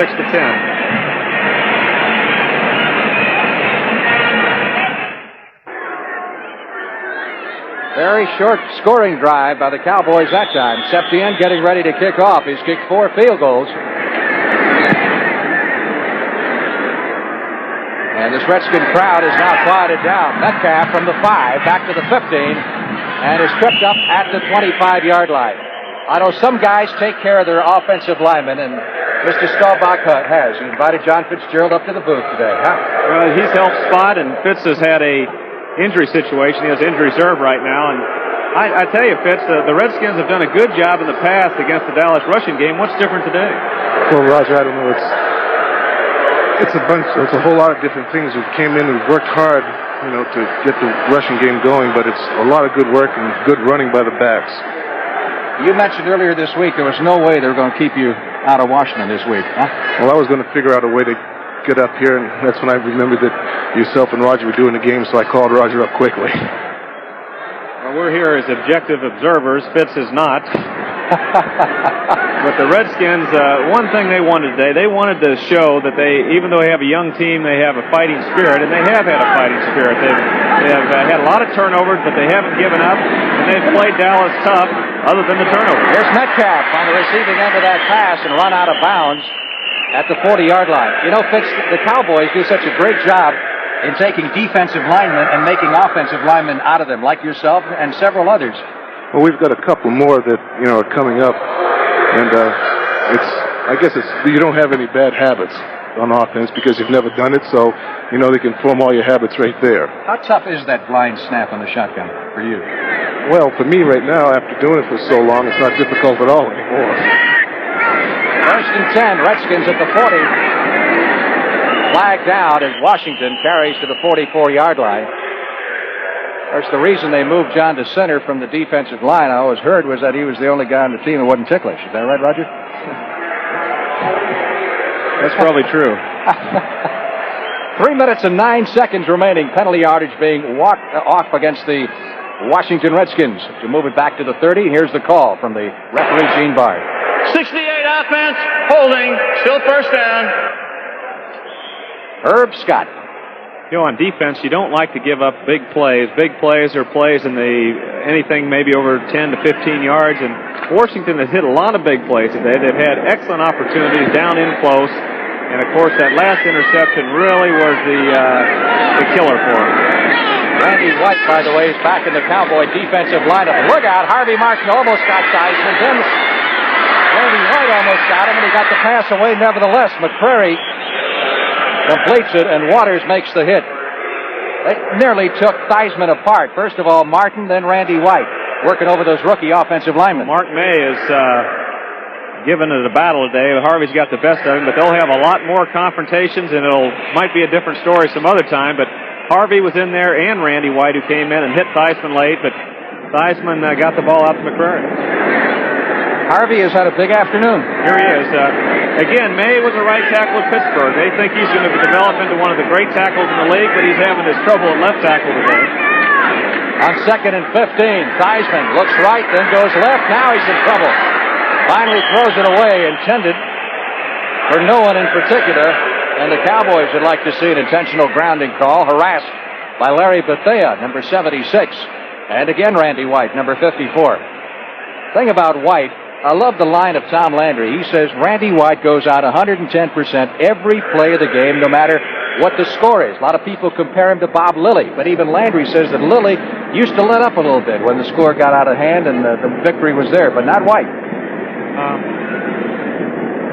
I think that's when Lilly was in his later years. But he was the caliber of White. Look Here we have Larry Bethea, who comes in on passing situations for John Dutton, and he and May are going at it. May has fought all day. They've been yelling at May. May's yelling back. He's a competitor, and you like to see a competitor in a guy with his size of ability. On 3rd and 15, interception number 5, thwarted only by Charlie Waters dropping the football at the 30-yard line. Had it right there and couldn't hold it. Theismann was trying to split the zone that time, and he was hoping that Washington would be in the middle of that zone. Washington wasn't down far enough, and he was pressured, just threw it up down the middle and with a hope and a prayer. So the Redskins forced into a punting situation with 2 minutes and 13 seconds remaining. Ron Fellows is deep for the Cowboys, and Connell is in to do the punting.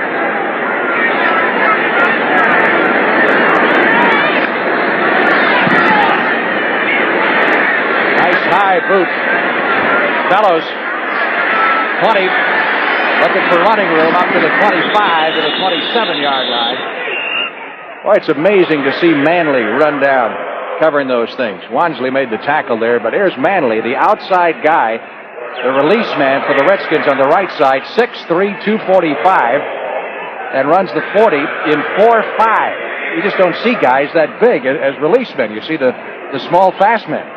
That's got to scare the dickens out of a guy waiting for a punt to come down to hear those footsteps. I got some interesting articles in the Washington paper. One was about Manley. They almost got rid of him, and that was one of the differences in philosophies that Bobby Beathard had, the personnel director, and Jack Pardee. They liked Manley, didn't want to get rid of him, and they did keep him, and they're happy they did keep him. Tight ball game. You see it? Baltimore, New England. Pittsburgh's come back in the fourth quarter. Boy, a lot of teams have come back after being down by big scores. That'll take it down to the 2-minute warning as Ron Springs took the handoff and takes it out to the 29-yard line. 1 minute and 57 seconds remaining on the clock, and it would appear that the Cowboys have their 17th straight NFL opening day victory well in hand.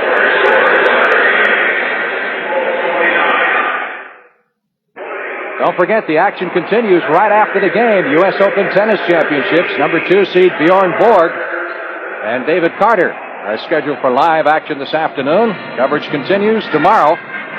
They go at you all afternoon long on Labor Day, beginning at 12:30, 11:30 Central and Pacific, and it all leads to an exciting climax next Sunday afternoon. John Fitzgerald, the Cowboy Injured Center, is with us in the broadcast booth. I guess you can sympathize a little bit with these young Redskin offensive linemen and the problems they're having with Harvey Martin and Randy White. Well, just to be a rookie and to play in the offensive line is a difficult thing, but to have to go up against a front four like we have, it's just, I think they're doing a very good job. Even though that, the game is pretty much decided right now. Of course, you practice against those guys all the time, and you're a veteran, and you know how tough it is. And I don't like it at all, but it gives us good practice. How long are you going to be out, Fitz? Well, the league rules say I can't practice for another 3 weeks. I've been out a week already, so I'm looking at non-contact work for another 3 weeks. Way back in with 1:57 left to play in the contest. Cowboys in good shape with a second down and 8 from their 29 and leading by a score of 26-10.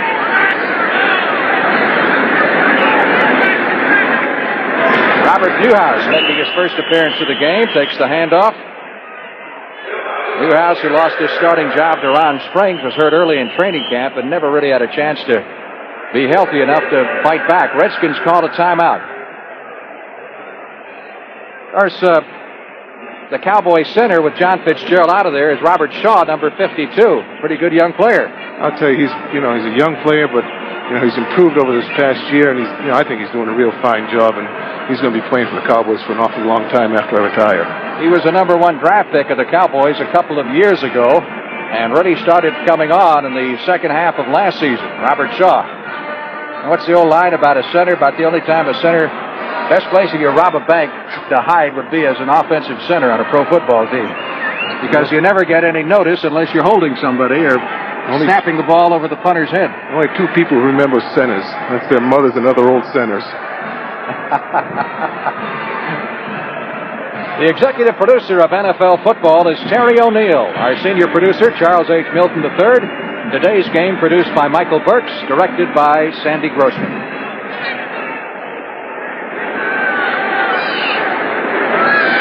Third down. Cowboys need 8 for the first down from their 29-yard line. Newhouse around the right side.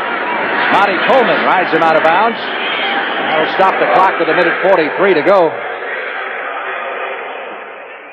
Washington, Frank, is probably on the positive side. They've shown a lot of spirit.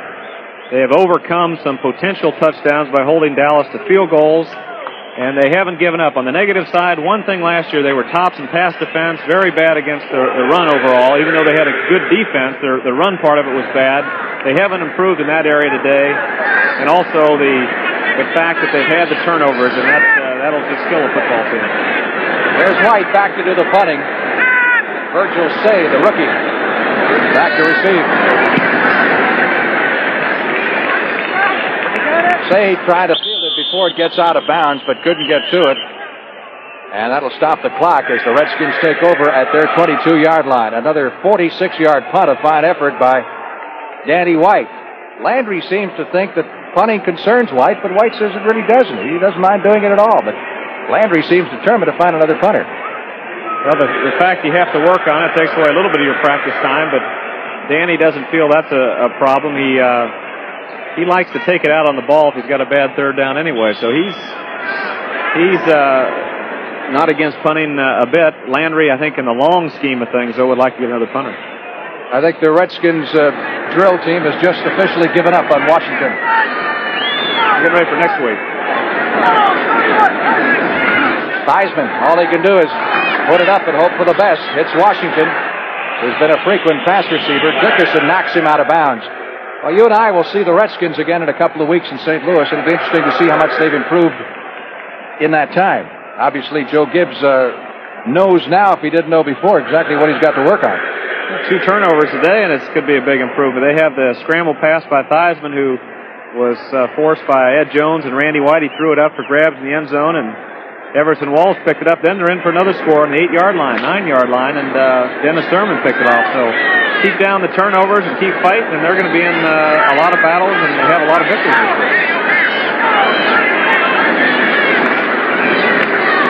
Theismann near sideline, again looking for Washington, and his momentum carries him out of bounds at the 36-yard line. Theismann has now put the ball in the air 40 times and completed 19 for 249.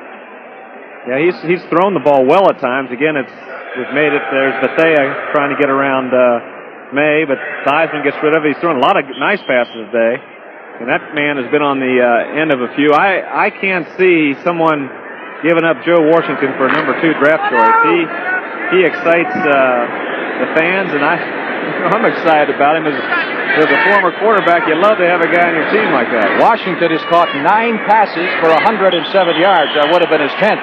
But for a bad throw by Theismann. And looking over our statistical sheet, Danny White, 12 out of 24 for 145 and 2 touchdowns. And Dorsett has rushed for 132 yards. That is far and away his best ever against the Redskins. His previous high against Washington was 72 yards. You know, Dorsett has had a lot of 100-yard games. When he's run for 100 yards, counting today, Dallas is 18-1. The only loss was last year in New York when he had 100 yards. Third down. Redskins need 6 for the first down at their 37 with 1:19. Knocked down by Too Tall Jones, and we get a flag. Dutton, pretty good hit on Theismann. Late hit. Personal foul against the Cowboys called against John Dutton. And Washington will retain possession.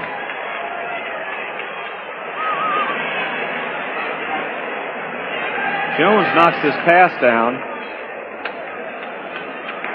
Trying to throw the pass out to the right. Personal foul, number 78 defense, late hit on the quarterback. There it is. There's the late hit. Redskins will be in Dallas on November 22nd to face the Cowboys again. I would believe by that time They ought to have things pretty well under control. That should be an interesting game. Listen, Dallas, obviously a very tough job for a young football team to run into on its first Sunday. They could have used a little bit of a softer touch, but that's the way the schedule is made up. Harmon good for the first down at the Dallas 38-yard line. Clarence Harmon, last year's starting fullback when Riggins held out. Guy who knows what it's like to fight the odds. He showed up in camp as a rookie. He was the 17th running back on the depth chart.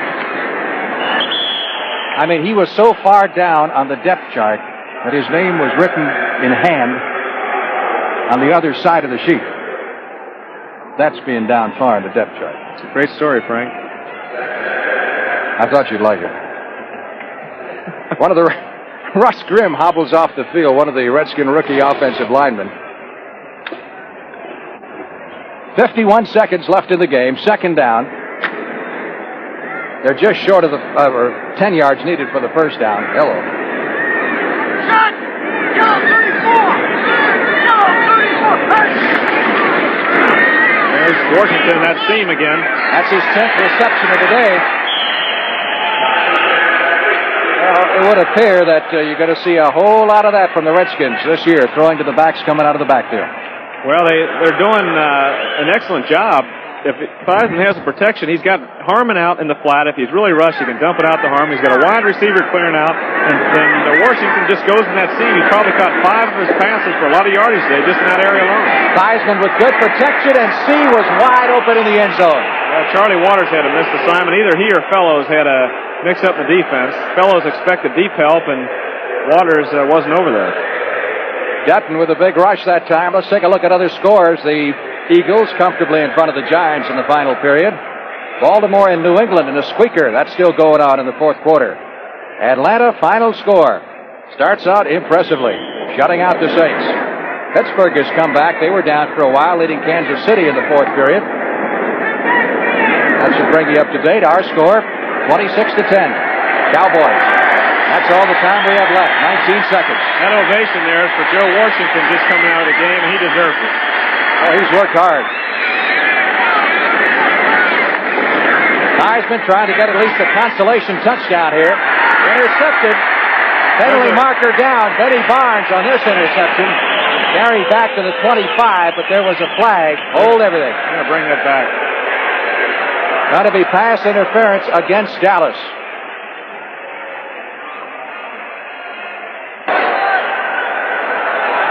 Number 31, defense, interference, first down. Redskins will have a first and goal to go from the 5-yard line. Benny Barnes interfering with the intended receiver, Say, with 9 seconds left to play.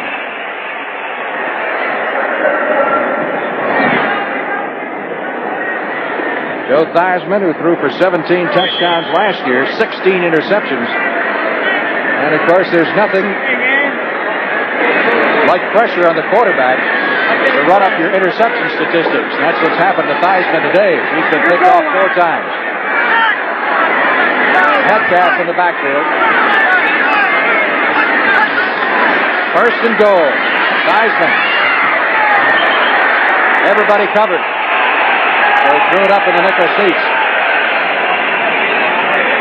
And the clock has run down to 5 seconds. That's 48 pass attempts for Joe Theismann. He's 22 out of 48 for 281 yards. That's an impressive statistic, but any time you get that high in your pass attempts, chances are you lose. Now, the Vikings found that out last night against Tampa. They threw for 50 times or thereabouts. That's true. San Diego, of course, with Joe Gibbs being here, used to be in San Diego. They throw a lot, and they win. But normally, you've got to establish a good, solid running game to keep the pressure off your quarterback. Blitz is on. That's a fumble. Dickerson jarring the ball loose and then recovering it. Let's see if it's called a fumble. Regardless, time has run out. So that'll be the last play of the game. Watch this blitz. The last play, and it's a blitz. Dickerson comes in. There's pressure up the middle by Dutton, but Dickerson does the damage right here, and Dutton recovers the fumble. So the Dallas Cowboys win their 17th straight opening day victory. as they top their old rivals, the Washington Redskins, 26-10. 4 field goals by Rafael Septien. Fine rushing day by Tony Dorsett of the Cowboys, who rushed for 132 yards, leading the way for the Cowboys. Till next time, this is Frank Laber for Roger Staubach, saying so long from RFK Stadium in Washington. Once again, our final score, the Cowboys 26 and the Redskins 10. Please stay with us as CBS Sports presents the U.S. Open Tennis Championships from Flushing Meadow, New York. You've been watching CBS Sports coverage of the National Football League. The National Football League is a presentation of CBS Sports. This is CBS. The effervescent Tom Landry, whose Dallas Cowboys have now won 17 straight opening day games. This year's victims, the Washington Redskins, a team whose revamped roster is the work of first-year head coach Joe Gibbs. But for all the new faces in the nation's capital, only running back Joe Washington made a dent in doomsday, taking Joe Theismann's second quarter swing pass 15 yards for a score.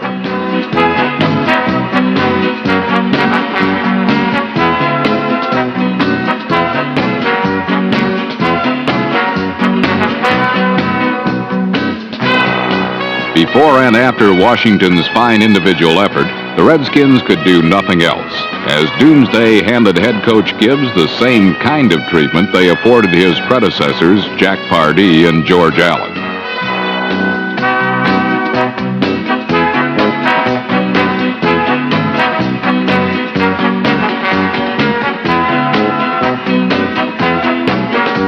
Four times the Cowboys' makeshift secondary picked off Theismann passes. This one by Dennis Thurman nearly spammed the gridiron. It was typical of Dallas's dominance. Offensively, the Cowboys' shotgun was deadly accurate on this 42-yarder from Danny White to Drew Pearson.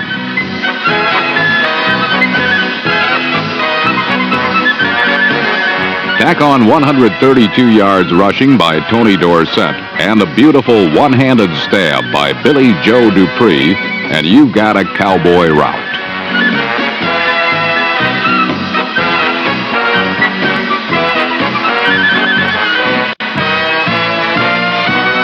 Not since 1964 has Dallas lost an opening day. Last Sunday, they broke in their new uniforms and a new Redskin coach in customary Cowboy fashion with a convincing 26-10 Dallas victory.